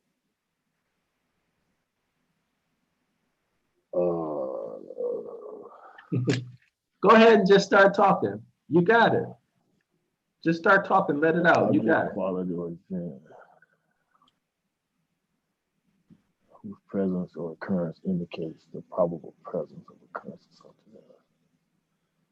So the curses, the presence of the curses means what? A sign.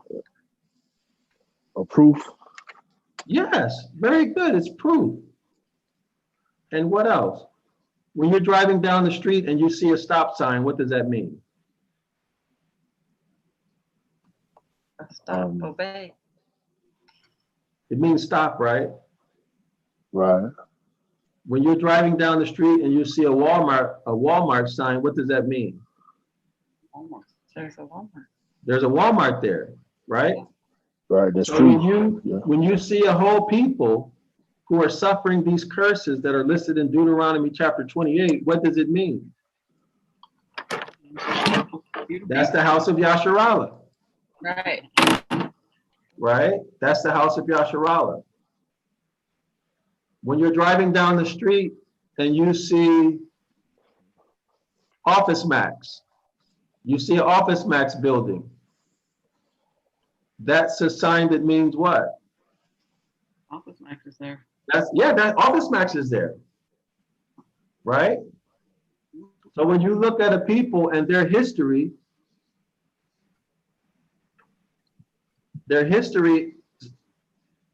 Cleveland. Yes, sir. The issue is you don't know what the curses are. So come to class Saturday and you're going to learn what these curses are. Okay? You're going to, in that class, we take every word. We investigate its etymology. Let me show you. Do you see So these like words? so I asked earlier, are the people of color only the Most High? And it was like, it's not about color. But as I hear you describing the curses and the people, that's usually the people of color and not white people. Like, am I misunderstanding this? Yes, take a look at this, because all of the people, do you see this? All of these people would be classified as people of color, black. This is Noah and all his children. And then the nations were born from Shem, Ham, and Japheth. They're all black. Today they would be classified as black, right? But the house of Yasharallah comes from Shem, Correct. Correct. right? This is Ham. This would be Canaan, Mizraim, Egypt, Cush, Japheth. These are all black people, Yes, they are. right? But the house of Yasharallah is here. Not Joktan, but but Eber would be Hebrew. You understand me? We come from Shem. So these are all black people. So color has nothing to do with it. Canaan mixed in with giants. Remember when Moses went into the promised land? They saw giants. Yep. Remember that? These were Canaanites mixing in with giants. That's why there are certain groups of people that the Most High told us to destroy them completely. To carry a thing of grapes, like Yeah. Yeah. See, because these were people who mixed in and they had hybrid offspring, children who were giants. Yeah. Okay.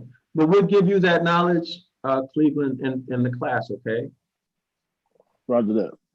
Yeah, so don't let it stress you out. You just don't have the knowledge right now, okay?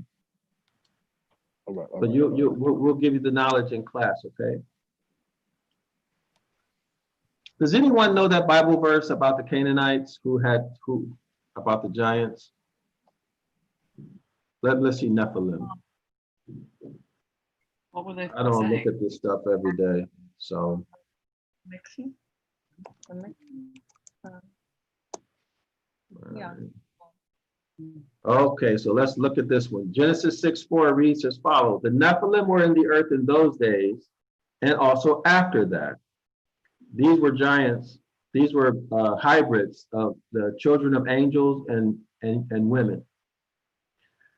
When the sons of the Most High came in unto daughters of men, and they bore children to them, the same were they mighty men who were of old, men of renown. These are men who wanted to rule. Okay.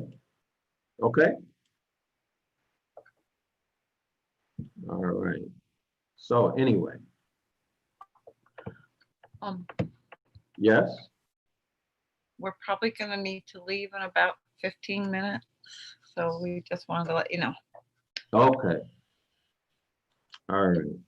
So this is the Encyclopedia Britannica. Then we'll go back to the document. Let's see if they have any pictures. Okay, so Encyclopedia Britannica. Nephilim, a group of mysterious beings or people unusually large, so that would be a giant, right? And strength, lived both before and after the flood. The Nephilim are referred to in Genesis and Numbers and are possibly referred to in Ezekiel. The word Nephilim, sometimes directly translated as giants, or taken to mean the fallen ones. See? Or the Nephal, to fall. They would make people fall. These are people who conquered nations and enslaved them. But, well, I wouldn't say people, but these are hybrids, right? These were people who ruled. But the identity of the Nephilim is debated by scholars.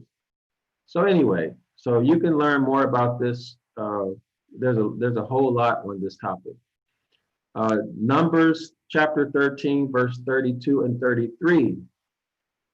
Okay, as the Israelites prepared to enter into the land of Canaan. So remember, we saw Canaan. Where is it at in Canaan? You guys remember that image we looked at for Canaan? The tree, the family tree. Where did we get that? Is it? Oh, the one we were just looking at. Oh, The image. The the ledger, Table of Nations. yeah. table of nations, yeah.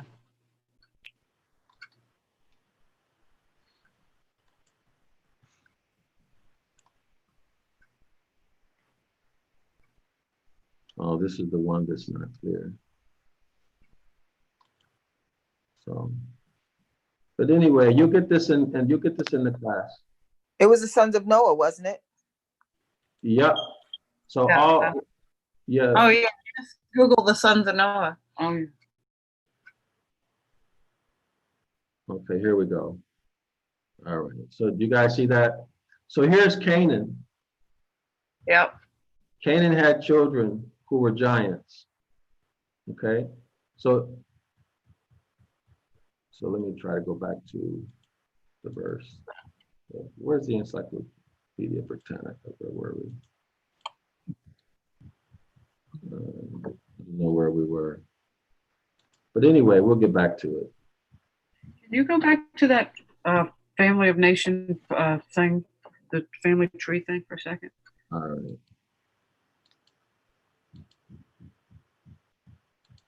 You can find it again. There it is. Okay, This one. okay.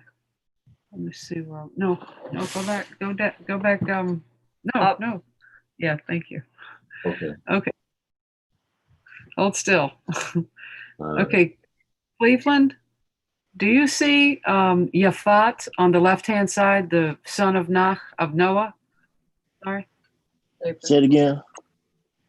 Oh, These sorry. are regular I names. said, yeah, Japhet. I didn't think.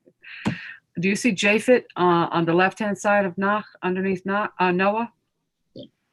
I see Noah, and you says who? Japhet on the left-hand side beneath Noah. Did I say Japhet? Japheth or Japheth. You see him, Jacob? the first son? No, Japheth. It says Japheth, Ham, and Shem. Japheth. You see the first Japheth. son? Okay. Okay, All yeah. right. Now look to the left of underneath Japhet, Gomer. You see Gomer? Yes. Okay. And now look underneath Gomer. What's that? What does that say? What is that word right there?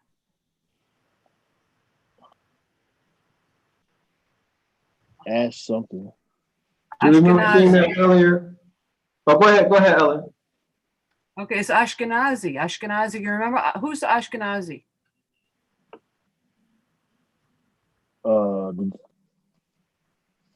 The Jews. Ashkenazi Right, Jews. That's right, Ashkenazi Jews.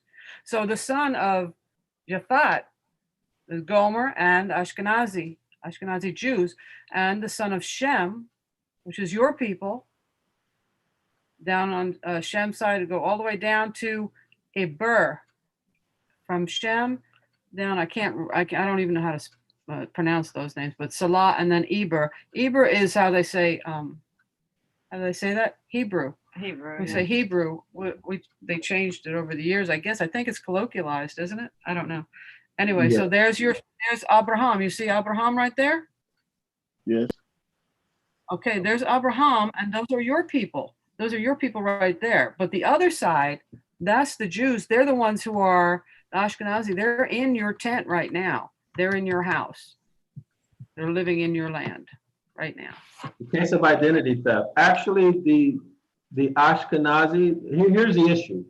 The issue is, did the current Ashkenazi with the white skin, did he interbreed with the melanated Ashkenazi, or did he kill them all That's a good question. I and don't take know. their name? What do you right? say? Interbred. Well, the most, I think a lot of Hebrew Israelites will say that the current, those Europeans who are classified as white came out of Seir and out of the Caucasus Mountains and killed off the original inhabitants. So they would have killed off the Ashkenazi and then took on the Ashkenazi name. But then there are others who might believe that they intermarried with the Ashkenazi. right? So however it happened, I don't know, I wasn't there, right? I wouldn't either. So, but that's the two schools of thought, okay? These Canaanites are the ones that are mentioned in scripture, and others who had children with angels. So you have one set of hybrids here, right? The angelic hybrids, and then you have the other set of hybrids, which would have been what? The troglodyte and the Moabite woman, or the Neanderthal, right? Okay, so let's go back to the document. Let's go back to the document. All right. I was hoping we could get through a couple of these today. All right, so Goyim. So Goyim, you'll learn what Goyim is in class. Okay, we went through that a couple times already in class. So they're saying that people, these people who are classified as white are cattle, just like us, like they called us cattle, right? Chattel slavery. So now these Ashkenazi Zionists are calling white people chattel or cattle, okay? Our employees chosen from the cattle, this would be the political leaders, corporate leaders who are not Jewish, okay? Must be of a type that submit to blind, servile obedience to our specialists, we went through that, and advisors who have been trained from childhood to rule the affairs of the world. These are not empty words. Think of the successes we arranged for Darwinism. This is the dominant, still, Darwinism is the dominant theory. They teach it in school and everything. Yep. If you don't believe in Darwinism, people will say you're a quack. Right. It's so funny that Marxism, Can I just interject something on that? huh? Can I just interject something on Darwinism for a second? Oh, go ahead. Yeah, my daughter said to one of her classmates said to my daughter one time, "Can you believe they're not going to teach Darwinism anymore? They're not going to teach evolution? Oh, it's going to be tragic. When are we going to learn the facts?" And she says, "You do know it's a theory, right?" That's right. Yeah, and they've taught it as a fact. So let's look at Marxism.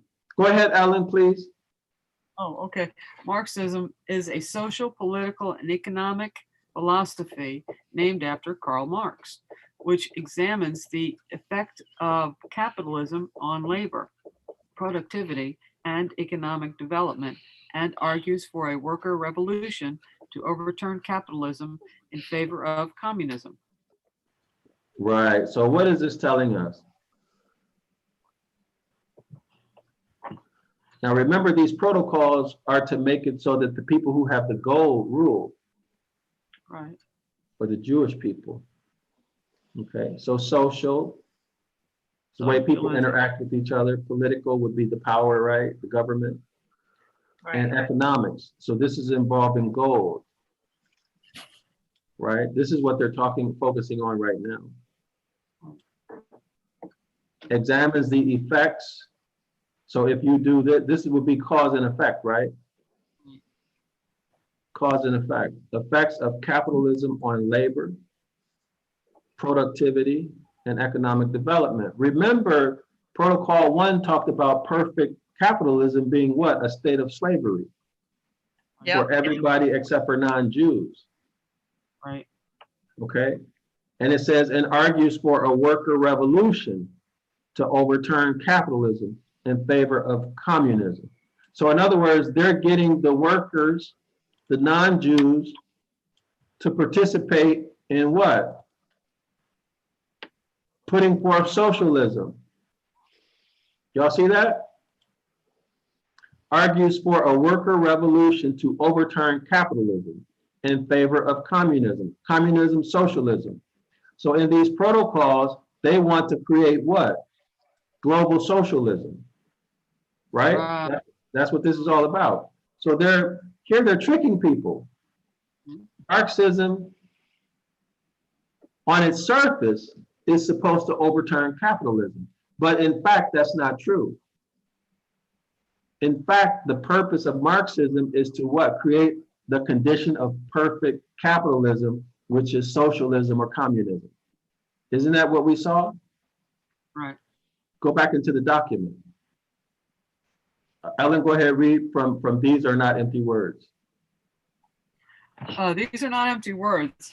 Think of the successes we arranged for Darwinism, Marxism, and Nietzscheism, etc. To So let me us, ask you, are they using Marxism to free the workers?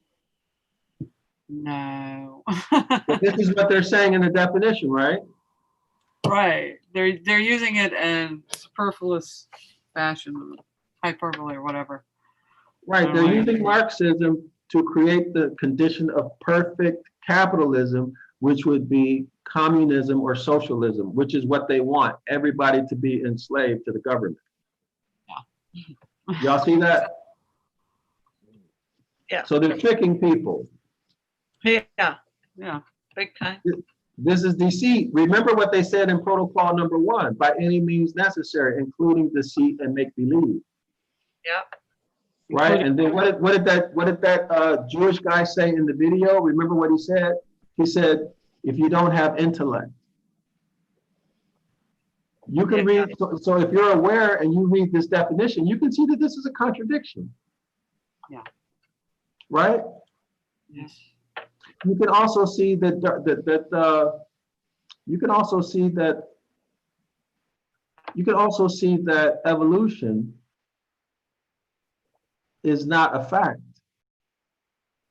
It's a theory, but people treat it as a fact, right? So that's, your intellect is not so good if you're treating a theory as a fact, right? Right.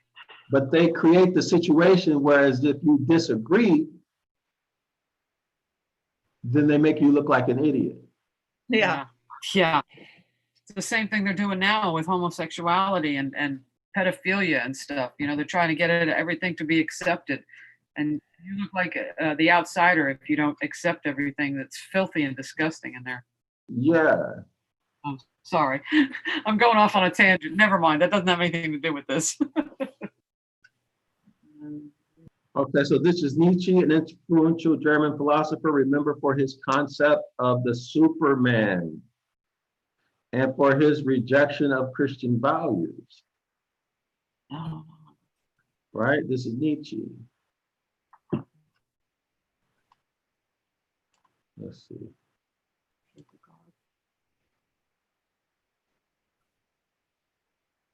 Passionate atheism. Okay. So that's what we're dealing with. These are the philosophies that they put out. Okay. Uh-oh. So you guys, the people in the audience, you can go through that on your own time. We got to rush through this. We're not rushed through it, but we have to move faster. So Renee, can you continue with To Us Jews, or do we need a different reader? Oh, for me, I was reading. To us Jews, it explained what a destructive, disintegrating force these directives have had upon the minds of the Goyim cattle. Upon the what of the Goyim? Upon the minds of the Goyim cattle.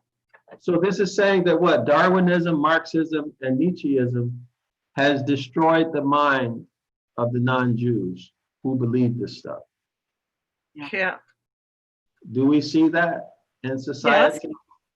Yes. Yeah. Let's say how? The programming. Like the programming. Like What about eugenics? What about eugenics? Planned Parenthood.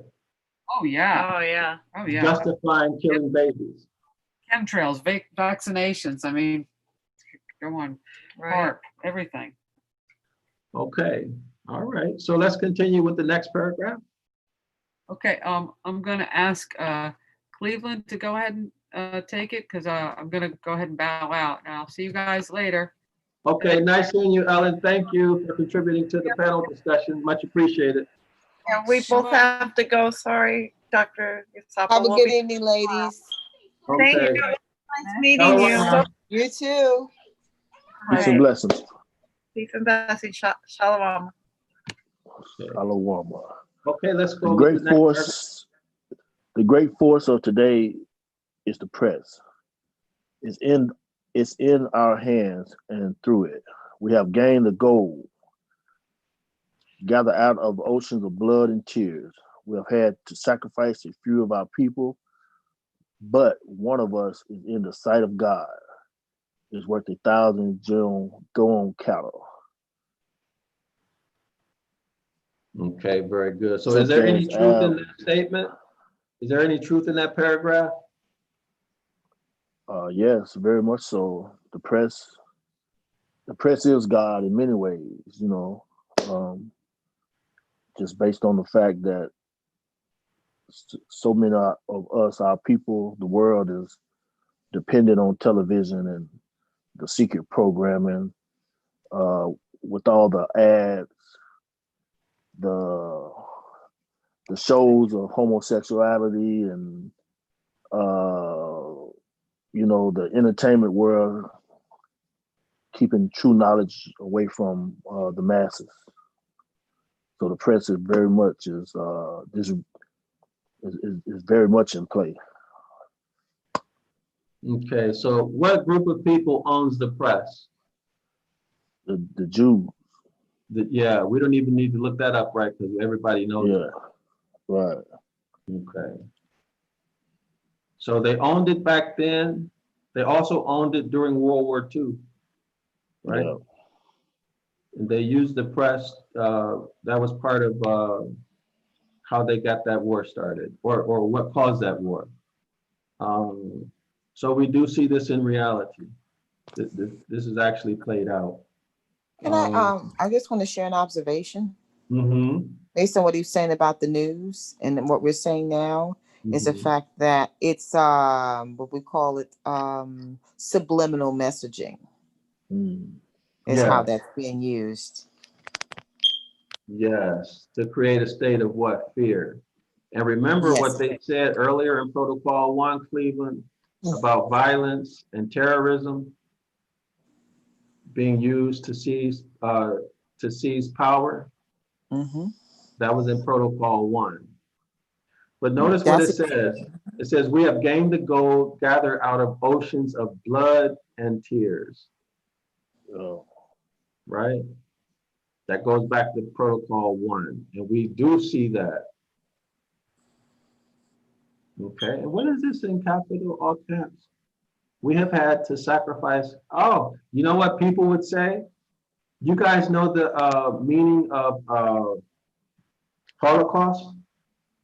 Yes. Can you tell us? The meaning of Holocaust is when the Germans assassinated or really killed a lot of Jews for their religious beliefs, I believe it was. Yeah. And what else? Led by Hitler. They were killed in concentration camps. A lot of their they were exterminated basically. Okay. How do we spell spell Holocaust? Their Holocaust? own people, right? Holocaust is HOLOCAUST. HOLL. HOLO. HOLOCO, yeah. Okay. There we go. So let's take a look at what this means.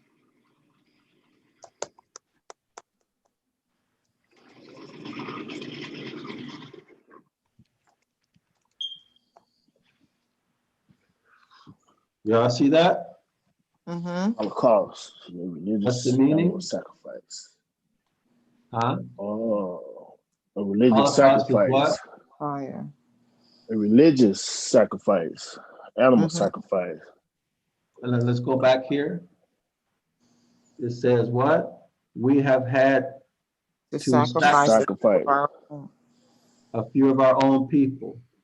This was done in World War II, and I'm sure other times, right? They said it was 6 million. Whether it was 6 million or the lower number, like a lot of people will argue, who knows? But the point is that they're saying that they would sacrifice a few of their own people, right? And when we look at Holocaust, what does it mean? Why would they call it the Holocaust? Right? A Holocaust is a religious animal sacrifice. Goyim, they say what? Goyim are cattle. Yeah. The non-Jewish people are cattle animals. And that they would sacrifice a few of their own. Is that clear? Yes. Clear. Very clear, right? Mm-hmm. So let's go back to the document. So we did see this in history. But one of us in the sight of this God is worth 1,000 Goyim cattle, or in other words, worth 1,000 animals. Such an what is this? Abominable vomiting. Yeah, okay. So there we go. Can we continue to protocol 3, or you guys want to stop? What you guys want to do? How Can long we is do? it? Yeah, we can go. Can we do some more protocol 3? Yeah, it's fine with me. Cleveland. Sure. Okay, Jimmy, are you good? I'm good. I am good. Okay, so let's continue with the reading. Who's going to read? Cleveland or Renee? I'll read. Okay, so let's do protocol 3 now. Okay, so protocol 3. Our goal is only a few steps off. Soon, all the states of Europe will be locked in the coils of the snake, the symbol of our people. We have breathed terror into the palaces, and made gulfs between the sovereign and the masses of the people. We have So what does stirred up that mean? What does that mean? I'm sorry. What does that mean? Gulfs between the sovereigns and masters of the people. sovereigns are those who are well, sovereign means that you Those who have the right to rule. what I Those who think. have the right to rule. Okay, thank you. Sovereign is those. So this would be what? The kings, the monarchies. So this takes us back to what? The secret treaty of Verona. So you guys can watch the other video where we go through the secret treaty. Maybe we can do it now if we have time. But for right now, the reference point would be the secret treaty of Verona. So what's meant by gulfs? Let's look that up.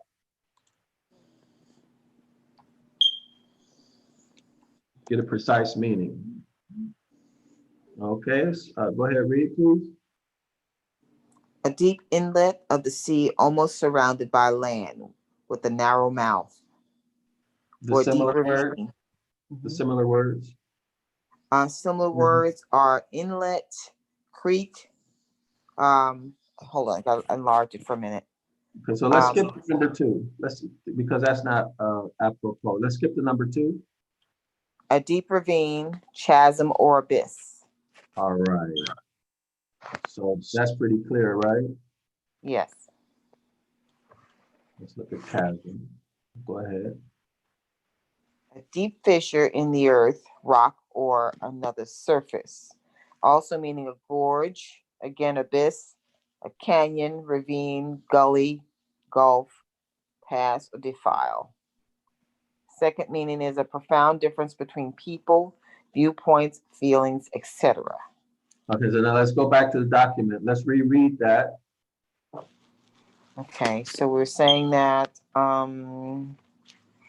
we have breathed terror into the places and made gulfs between the sovereign and the masses of the people. So there's division. Right, there's division. They sowed division. They separate. Well, go ahead, explain what they did.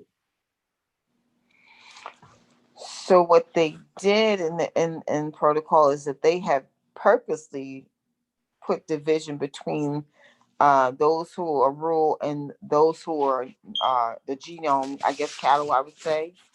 They put division, purposely put division between them. So really, they're not together. They're basically at odds with one another.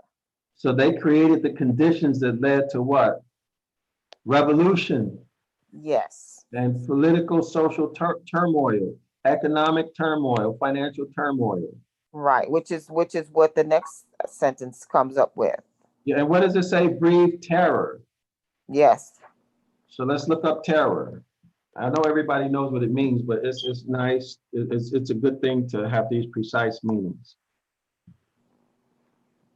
Please continue, Renee.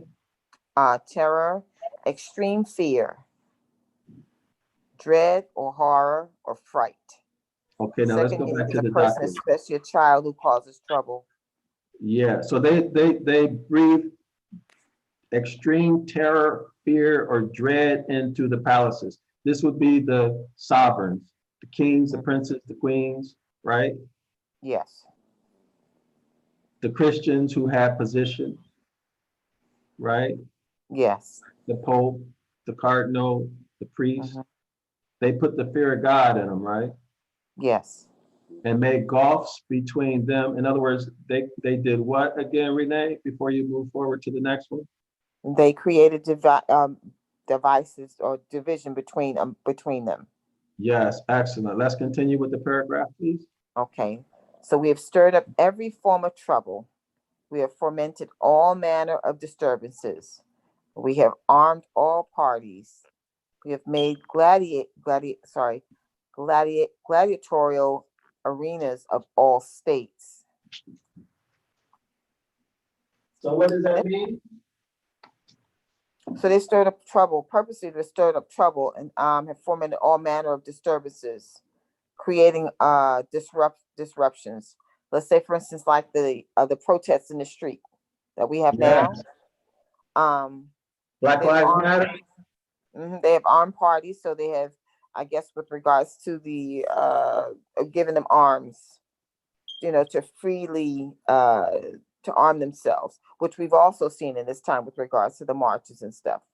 Yeah, and what Because about they the Bolshevik deputize Revolution? people, huh? Yes, the Bolshevik Revolution. We discussed it Mhm. yesterday. Yes. Create division between the capitalist or the corporate owners and their Mhm. employees, right? Yes.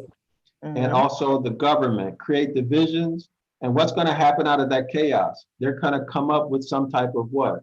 Some type of legislation Mhm. that will promote or put in place socialism as a solution, right? And the Yes. whole goal is to create a socialistic society. Everybody's in debt and nobody Mhm. knows what's going on. So that Right. was in protocol number 1. Um, let's see. Stirred Mhm. up every form of trouble. We have fomented all manners of disturbances. So this would be social, political Mhm. upheaval, right? Black Mhm. Lives Matter and all of that. We have armed all parties. Oh, so they're putting guns in the streets, right? Yes. They're selling arms to create revolutions and Mhm. coups in countries. It's big time in Africa, right? Yeah. Big time in Africa. We have made gladiatorial arenas of all states. What does that mean, gladiatorial arenas? Let's look that up. That's let's see, gladiatorial. That's gladiator type of I can't Yeah, remember. you're right. So here are the images. This takes Mhm. us back to what, Rome, when they were killing our Yeah. ancestors. Mhm. Well, the gladiators would compete. Yes. Okay, So so if we're thinking of gladiatorial arenas of states, that means the states are, I guess, in a if you think of a gladiator in an arena, that the states are they battling against each other, against the yeah. government or something like that? Well, people, all forms, people would be engaged in violent activities Okay. against each other in the streets. Be it, That's happening now too. yeah, especially in the Black communities in the U.S., right? They're shooting each Mhm. other, right? It's a form of heroism to brag Mhm. about how many people you killed, shooting people for no reason, right? Killing people for Mhm. no reason, being gangster Mhm. and all of that. This is, and it's put forth in what? In music, at least in our communities. Yeah. Okay. But this is talking about in all states, all governments, right? Yeah. So let's continue. A little more, and disorder and bankruptcy will be universal. Is the U.S. bankrupt? Yes. Yes. Okay, so every time they do these, not only in the US, but every time they do these bailouts, it's to what? Yeah. Save these companies from going bankrupt, Yeah. right? They're trying to avoid a global bankruptcy, right? So here again, we see this at a global scale. All right, so continue, please, Renee. Okay. Where were we? I forgot where we were. Soon all Okay. So soon. Oh, you were saying soon it takes. What's up? I'm sorry. Lost my right here. place. Okay. Yeah. Soon all institutions will be overthrown, and everything will fly skyward under the blows of the maddening mob. Right. Are we seeing that in the US? Yes. Are they saying, this is what I find most interesting, what comes to mind for me is the FBI, the US national security agencies, Homeland Security, and all of this stuff, this criminal activity, treason that's been taking place, right? Mm-hmm. And nobody has been brought to justice. No. All institutions will be overthrown. And how did they do that? Protocol number 2. What did they say? They have their what? Their The international agents, agent. Mm-hmm. right? They got them in these government agencies running them, destroying them from the inside. Y'all see that? Yes. Okay, so let's continue. Renee, you want to continue reading? Or do you want to pass? I'm going to turn it over to Cleveland. Okay.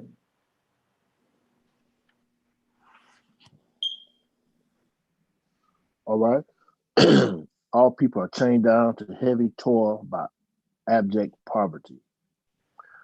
We fling them a few pitiful crumbs from our groaning table in return for our right of dictating.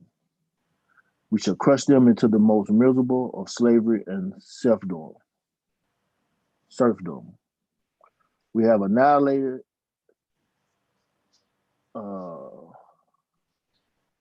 I'm not sure what that word is. Aristocracy. Our aristocracy. Mm-hmm. We have annihilated our constitute. Let me write it down so I can get it. Let's see. So that all people have fallen to the grips of merciless money grinders who have laid a pitiless and cruel yoke upon their necks. Okay, so can we have a discussion, Cleveland, about that?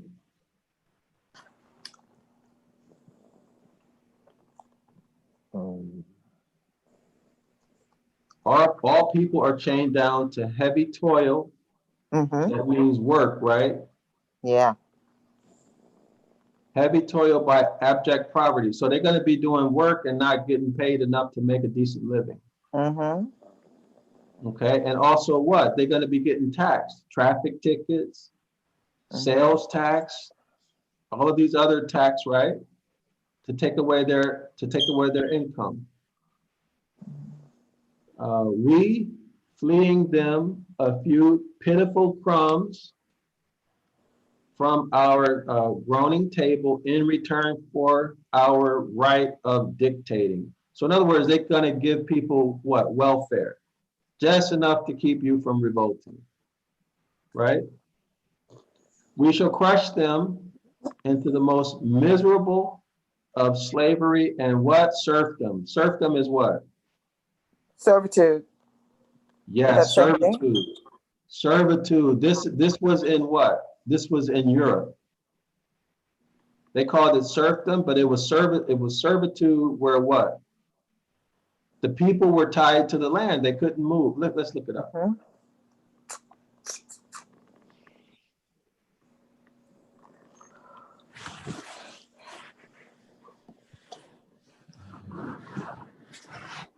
Okay, so Cleveland, can you read, please? Serfdom was the status of many peasants under feudalism, specifically relating to mannerism and similar systems. Serfs who occupied a plot of land were required to work for the lord of the manor who owned the land. Okay, so you see that didn't give us a lot of detail, did it? Mm-mm. I have an example of servitude. Okay. Now, slavery, we were owned. At that time, there was also something called servitude, where there were people that were brought over to the British West Indies to help mine the lands of the sugarcane fields. Now, what they did was they didn't give them lifetime slavery. They gave them servitude, which gave them limited time to serve on the land to the landowner. They were given 7 years servitude and they were free to go. But they were tied to the land for 7 years. Excellent. Excellent. Very good. Excellent. So definition of serfdom from Merriam-Webster's dictionary, the condition of tenant farmer. What is this? What do we see this as in the US? What happened in Jim Crow? To our ancestors, what were they? Huh? Sharecroppers. Sharecropping. Yeah, my grandfather was a sharecropper. Yep. A tenant farmer bound to a hereditary plot of land and to the will of the landlord. See, sharecropping. The state or fact of being a serf. See, they use these different terms to confuse people. So you never make the connection. Look down there. It says servitude stretched from serfdom in Russia to the sugar plantation of the Caribbean.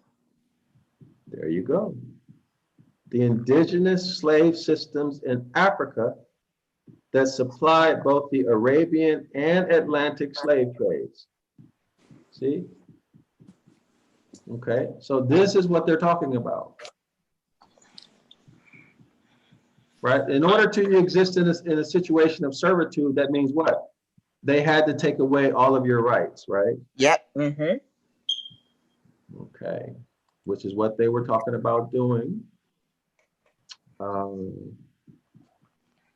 We have annihilated aristocracy so that all people have fallen into the grips of merciless money grinders who have laid a pitiless and cruel yoke upon their necks. So the aristocracy would be what?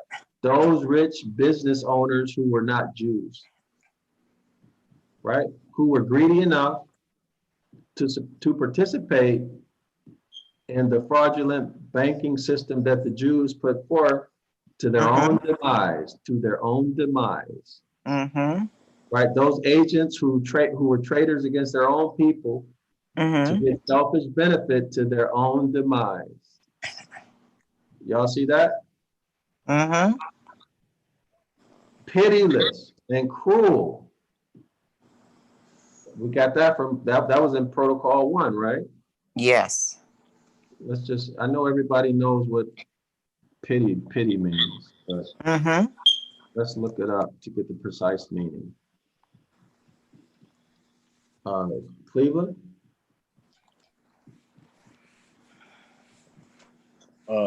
Pitiless, showing no pity, cruel, merciless, ruthless, heartless, relentless.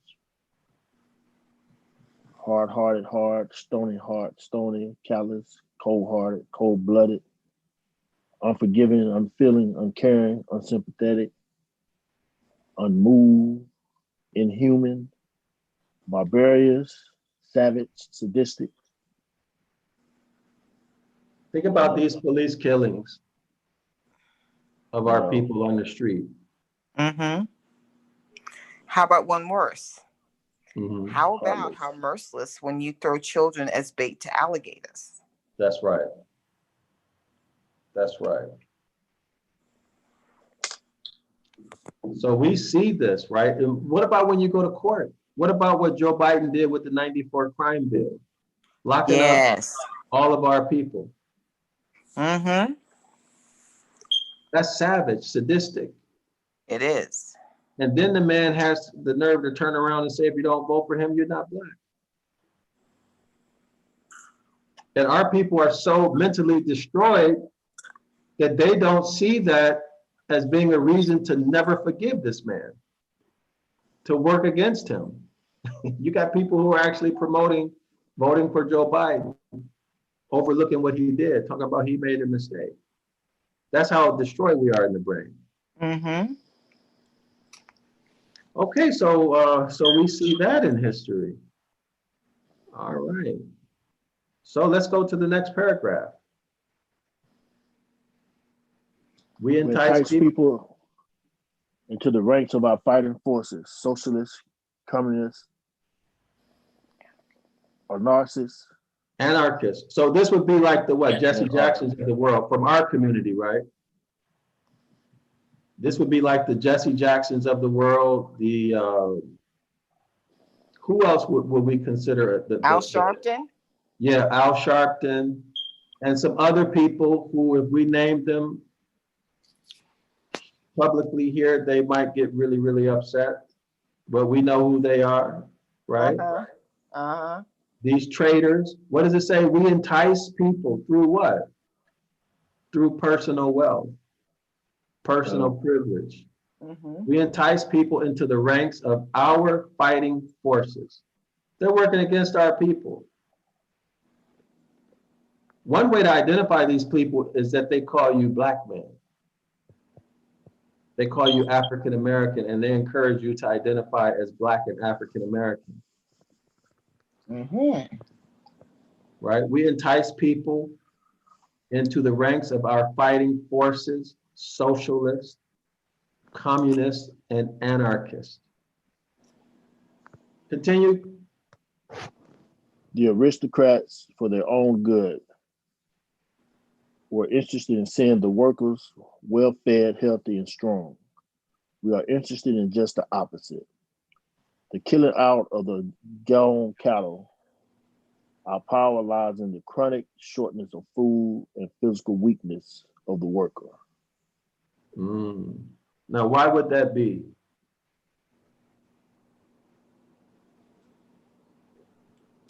Let me see. If they keep us weak, we can't rise. We can't fight Right. back. And then another thing too that I've discovered that is I noticed that wherever there was occupancy in a land before it was discovered, let's say for instance, we had a lot of indigenous people, and when Europeans came to the land, the only way they can claim something if there was nobody there to claim or to contest their claim. So they wipe out the entire population and then take claim of the land. You have nobody alive to contest anything. Nobody can claim it but you. That's right. That's right. That means what? 90% of ownership is possession. Mm-hmm. Yes, ownership is 9/10 of the law. That's right. And that's why they do what? That's why they keep us calling ourselves black and African American. Because once you say I'm an indigenous or an autochthonous American, now you're laying claim to ownership because birthright has precedence over possession. Right? This is our birthright. So once we start to do that, we're laying claim to our land. That's why they keep us calling ourselves black and African American and everything else. So I'm trying to get that's a primary reason, because it detaches you from the land, which makes you non-inheritable, right? They make you have to prove they I don't know why is it that they have you try to prove that you are of indigenous descent. They said that if you can't prove it, then you're not, basically. This is why, because of the inheritability, right? Because now you have one, you're out of their jurisdiction, so they're not supposed to have any lawful control over you, right? So they lose control over you. And then second, you have first claim on that land because it's yours. and Gotcha. they stole the land. This goes back to Deuteronomy 28 and Genesis chapter 1. Got it. So I'm trying to find the Black's Law meaning, since we're here, of black, and it's not showing up on here. Definition of black in Black's Law Well, Dictionary. if you do the Webster's definition of black, I did that once, and I'm gonna tell you what happened.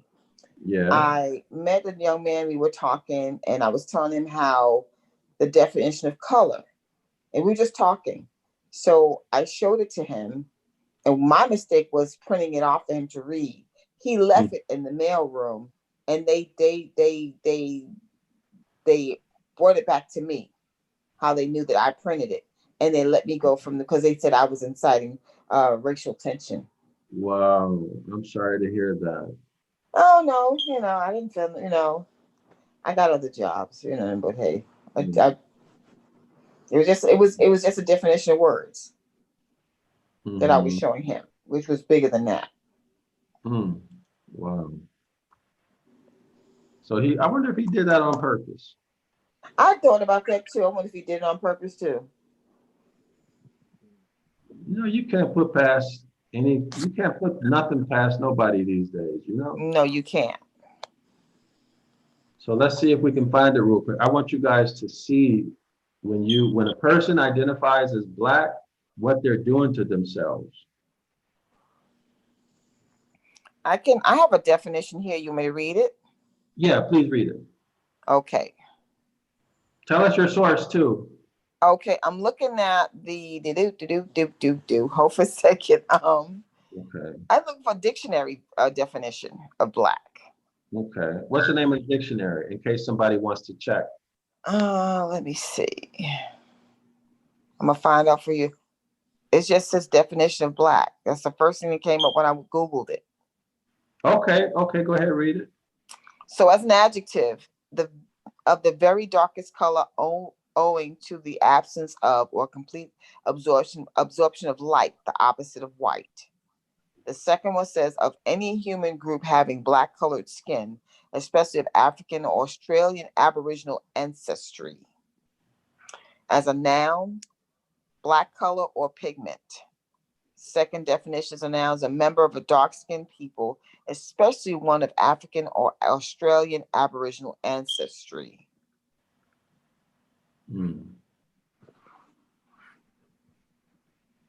That's pretty much it. Okay. Thank you. So I don't see black. But if you look at Webster has a 1913 definition. It's destitute of light or incapable of reflecting it, of the color or soot or coal of the darkest of a very dark color, the opposite of white, characterized by such a color as black cloth, black hair, or eyes. That's the most it gets. Okay, thank you. Why don't this? I'm surprised. I got a hard copy of this in the States, Mm-hmm. and it has black here. Let me see. Oh, look at that. What's that? All this black male, blacklist, black male, black leg. Yeah, I'm looking for black as it relates to what they called us. I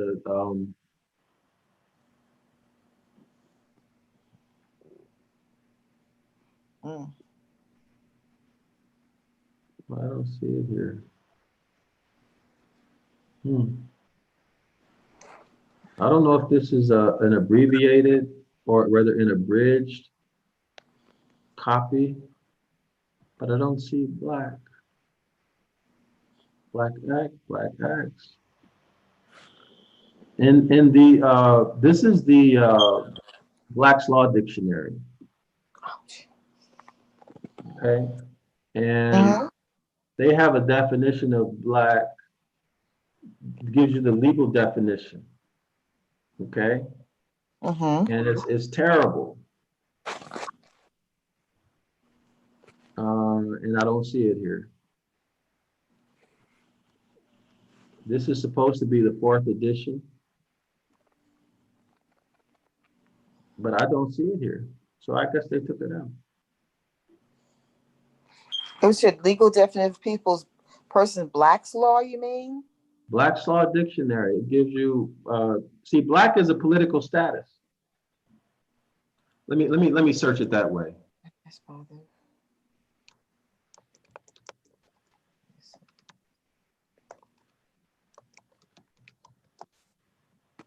They must have changed it.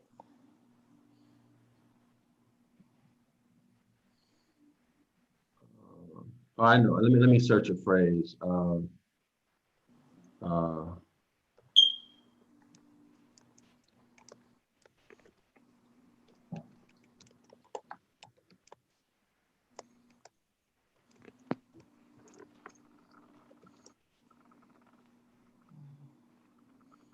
Okay, so let's look at this. Maybe this is it. Okay. So this is the American Constitution Society. Okay, no rights which the white man was bound to respect. This is the Dred Scott case. Yeah, okay. So now they're calling this the infamous Dred Scott case. It's not infamous. This is still current law. This is still current law, y'all.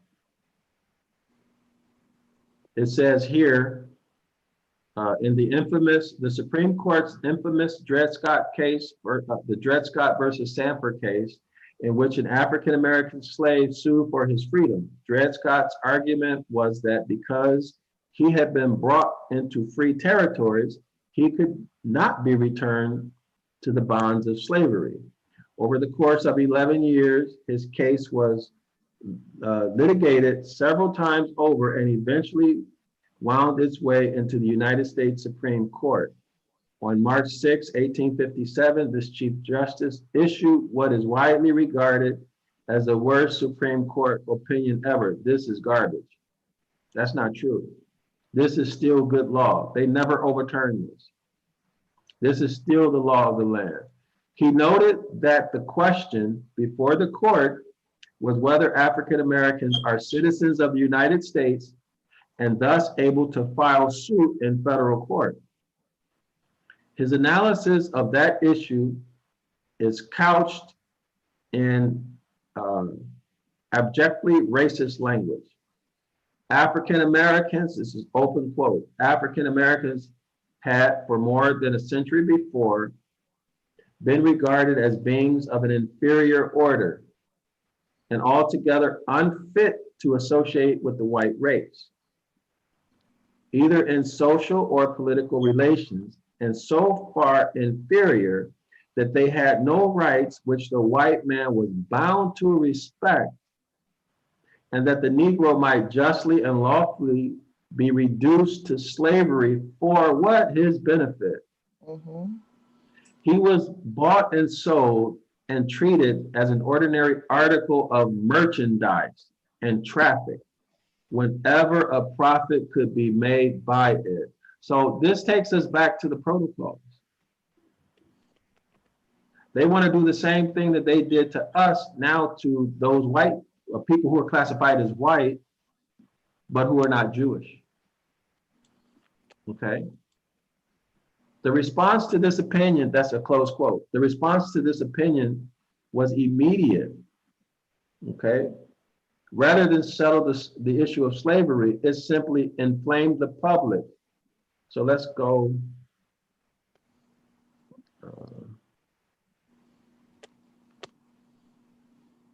Hold on. I want to find that definition in Black's Law Dictionary because it's basically pretty much what we just read now. Anyway, I guess people will have to find that on their own. But look up the definition of black in the Black's Law Dictionary, and you'll see that if you admit or if you identify to be black, you just admitted that you're a slave, and that you have no right that a court has to respect. Now, doesn't this make sense now as to why when these police when they kill black people, what happens when they go to court? Absolutely nothing. Nothing happens to them. right? This explains it. Okay. In the eyes of these people, this government, we're nothing but merchandise, traffic. In other words, animal, goyim, chattel, to be sold whenever there's a profit to be made. Prisons are what? Prisons are places where they send people to work for corporations for slave labor, right? Yep. And also they make money off of people being in prison, They sure do. It's privatized. right? 13th Amendment. They can put you in, right? Slavery and involuntary servitude shall not be permitted except for being convicted of a crime, Yes. right? And so they criminalize everything we do. There was even one city that I heard of that criminalized people wearing the saggy pants, Mm-hmm. criminalized it. So if you get a ticket and you don't pay it, well, guess what? They're gonna come arrest you. If you don't have money to pay it, now you go to jail. And they make money off of you, right? Yes. Okay, so let's continue. I think we were here. You were Uh, here. the chronic shortness of food. So they're talking about food Yeah. shortages right now, right? Yeah. Coming to the U.S. And they're because going to use. They're using politics or the presidential elections as a mean to bring that about with regards to food shortage. yes, yes, and that's like when we read Protocol 1. I mean, that's you watch that video, Renee. Just watch that video, and you'll see all of this stuff. I mean, it just jumps off the page. Okay, so let's continue. Let's complete this one. Okay.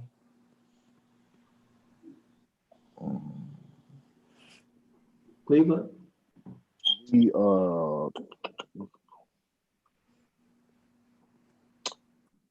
Am I back with you?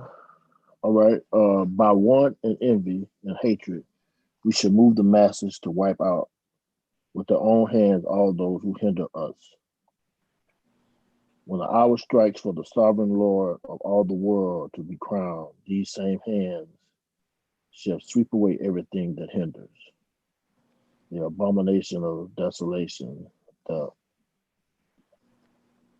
Antichrist. Antichrist, the mystery of iniquity. What is that? Is that a book? That's religious talk from the prophets. So what about that first sentence? By want and envy. Want and envy.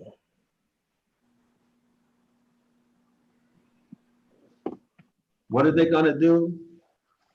Move the masses to do what?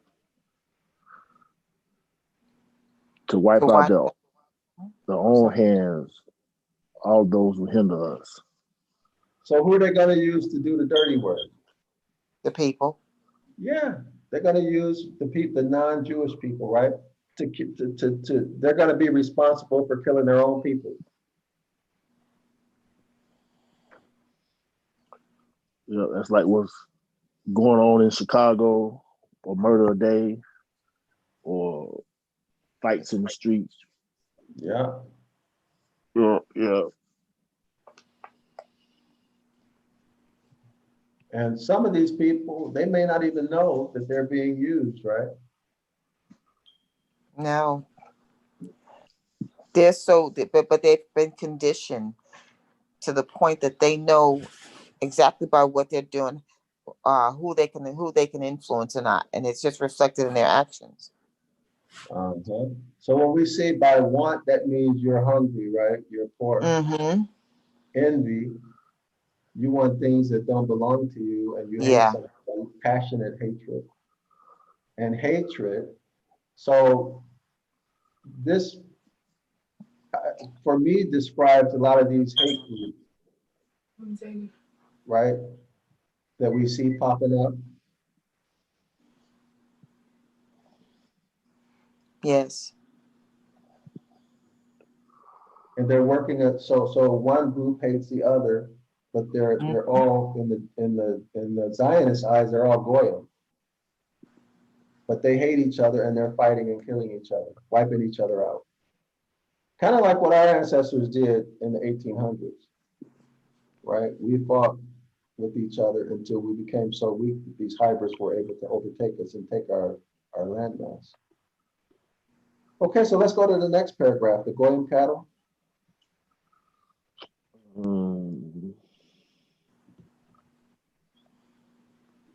The Gorham cattle have lost the habit of thinking unless prompted by our specialists of destruction.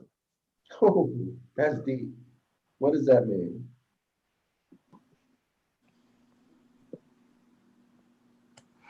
They don't think for themselves Right. Unless what? unless they're prompted by their specialists of destruction. So what does So it they're mean? basically leading them. They're just really kind of leading them in the direction they want them to go into. Yes. Mm.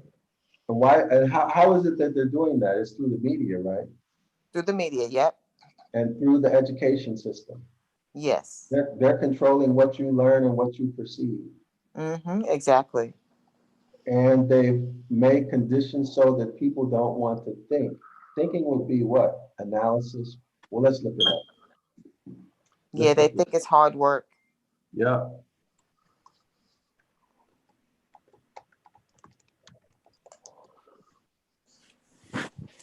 Okay, so can we look at this?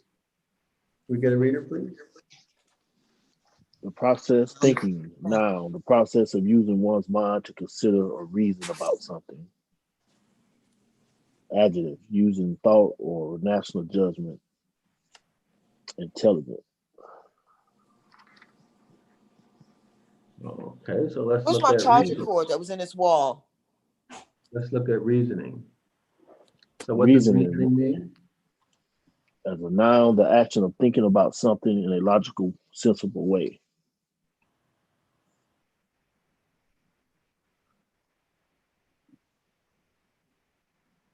Continue. Reason, think, understand, and form judgment by a process of logic as a verb. Similar, find the answer to a problem by considering various possible solutions. Persuade with rational argument. Okay, so good. So what about this one? What's interesting about this? See, they limit our perceptions through media. And by limiting perceptions or by telling you what to perceive, right? By presenting you with information, what do? They determine what possible solutions you will come to. So they know what you're gonna think and what you're gonna do before you do it. Why? Because they've already thought this thing through, right? And they know how the brain works because they have their scientists working, doing experiments, right? Money that they give to different universities, okay, to do these tests. And then, for example, the Black people and the projects, right? The experiments that they did, the Black people are literally the rat in the maze in the laboratory, okay? But anyway, people don't want to think because they've been made mentally lazy through the education system. Okay. Okay, so let's continue. Okay.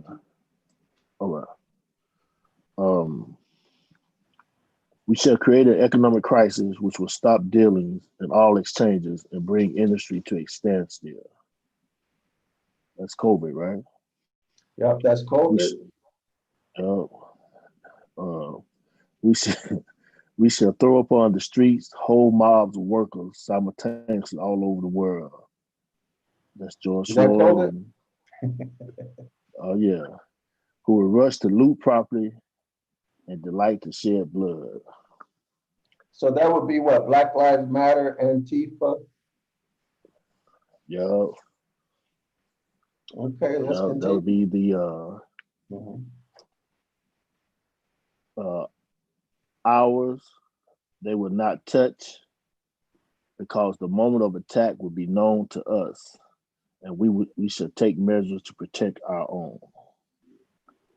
Now, we do see that, right? Yeah, yeah, Everybody's afraid of Jewish people. yeah. And You like you see said, what they it's did always to, what's that black guy's name who was married to Mariah Carey? Nick Cannon. Nick Cannon. Yeah, So they come out hard on people for a little bit of nothing. Even if you're yeah, telling the truth, they destroy you. Or even, well, who knows what they threaten that guy with, you know? Who yeah. knows? So let's continue. The Great French Revolution was the work of our hands. Ever since we have been misleading the people and will do so until they shall have to return to the king despot of the blood of Zion, whom we are preparing for the world. So, so what can we gather from this? How are we to understand this, what's going on with these people? This would be threats and intimidation, right? Bullying. It's been in play for a long, long time and still live today. Yeah. So My apologies, my phone died. Oh, it's okay. We're glad you came back. So the French Revolution was their doing. And many people say also the Bolshevik Revolution was their doing. Many people say World War I and II were caused by them also. Have you guys heard of that book called,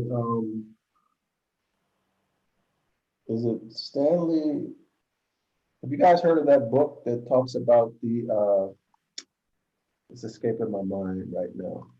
There's a book out here that talks about the wars. There's supposed to be a third world war. Have you guys heard about that? Is it? No, I hadn't. Yeah, what's the name of that book? Let me see if I can Google it to find out. I'll show it if I can. Give me one moment. Jimmy, do you know what book I'm talking about? No, Jimmy's up. Okay, Jimmy must be at work. Is it Peel?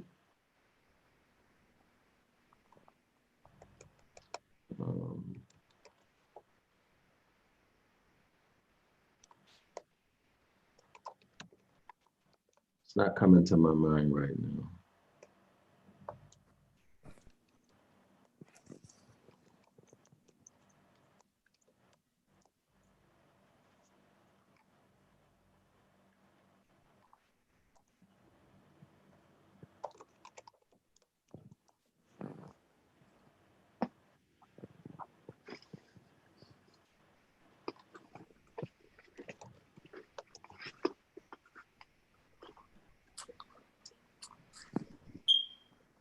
Oh, here it is.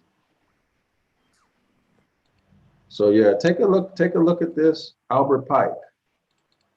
Oh, Albert Pike. Yeah. Yeah. Well, Albert Pike, let me go back. Is this? Yeah. Written in 1871. Okay. So let me try to copy paste this. Or maybe we can. Sorry, I haven't looked at this kind of stuff in so long.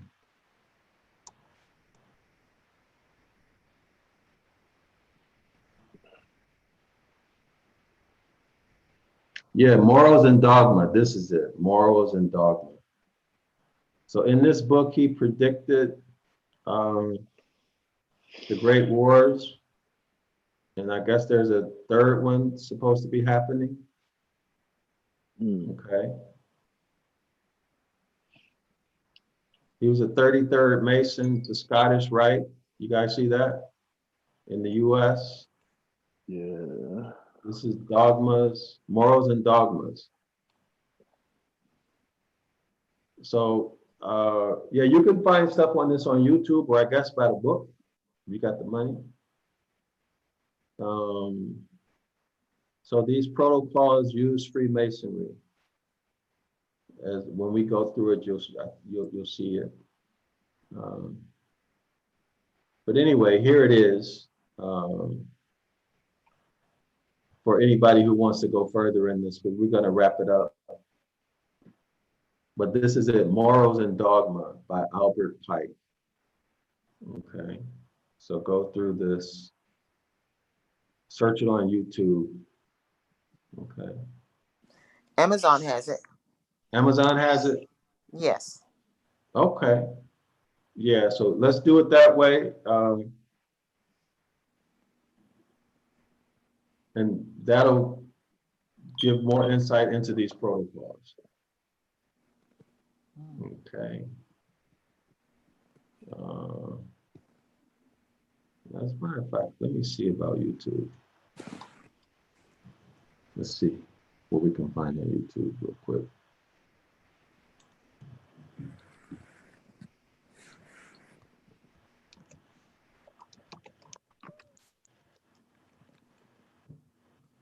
Oh, they got the full, look at that. They got the full audio.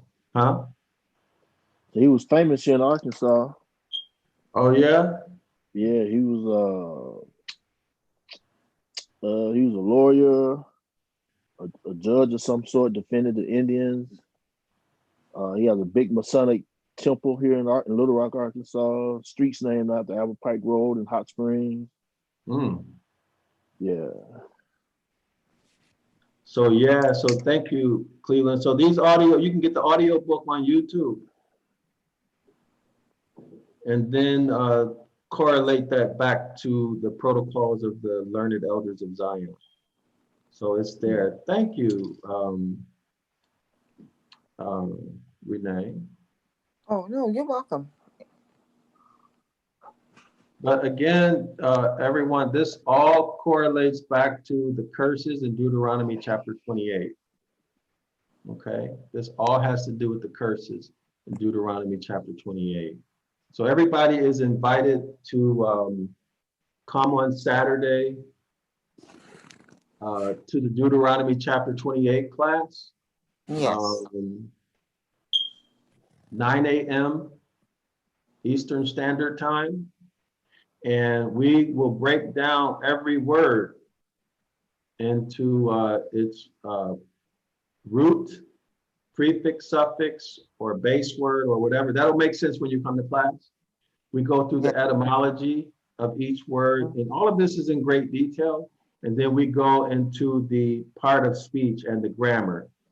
So what this allows you to do is to see the meaning of that word, and you combine all of that together, you'll understand what a whole verse means and what a whole chapter means from a Hebraic perspective, not from the English translation of it, because the two are often very different. The Hebrew meaning is often hidden, tucked away, okay? So you can find, let me go back to my YouTube channel. So if you go to Zion Law School YouTube channel here, and you're gonna see, where is it? Oh, why so many Bible versions? If you have time, watch this video, and it's gonna explain to you why there's so many Bible translations and how it relates to the curses and also these protocols. Okay, the aims and objectives of these protocols and our history. Is that clear? Yes. Yes. Okay, so yeah, go ahead and do that. And I promise you, you'll benefit greatly. If you come to the Deuteronomy chapter 28 class, again, it's a word for word breakdown or word for word analysis and discussion. And we use this right here. We use the interlinear. Okay, we use the KJV, and then we also use Bible Hub. We do a very extensive analysis of every word. Mhm. Okay, how that word is constructed, and what does it add to the meaning of that word? The etymology of that word. That means the original Hebraic meaning of that word. Okay, and then it's part of speech, which means its function in the sentence. Okay, in other words, its intended purpose, the mechanics of it, and what's the meaning of that. And we put all of that together to come up with the understanding that our ancestors would have had of that story when it was originally told, and also when it was written down, how they understood it. And there is a difference between what we read in English and what it means in Hebrew, very, very often. Okay, so everybody watch those videos on Zion Law School YouTube channel. Okay, this will get you caught up to speed, especially this, the Hebraic paradigm, natural law. Okay, this is a very important video in terms of getting caught up. Okay, and why are there so many Bible versions? So here's an example. Look at all these Bible versions: the New American, the King James, So many. another King James. You guys see all of this? Contemporary Yep. English, Good News. Why? Why is that? And if we read through this, in a lot of cases, you'll see one Bible verse that has something translated completely different than the other. Yeah. How do we explain that? Right? So that's why learning the language is important. And then I understand. You know, the study of word is etymology, is it not? Yes, etymology. Okay. And I do understand that there is a foundational um understanding of how the all the Bibles, and it's out of the Aramaic version. Yeah, there are Bibles out of the Aramaic version. That's the modern Hebrew. That's what you mean, right, Renee? Yes. Yes, I'm sorry. Forgive me. I have to. My granddaughter. I'm getting into this. My granddaughter just walked in the room. Can I talk to you? I would love to continue, but I gotta go. Oh, I understand. I understand. So I hope to see you in class. So Yes, let's you will. go ahead and wrap this up, everybody. Thanks everybody for participation. I enjoyed this. It was fun I did and too. it was insightful. So thank you, Renee. Thank And you. everybody like, share, and subscribe. That'll help get the word out. And so let's end the YouTube live video right now.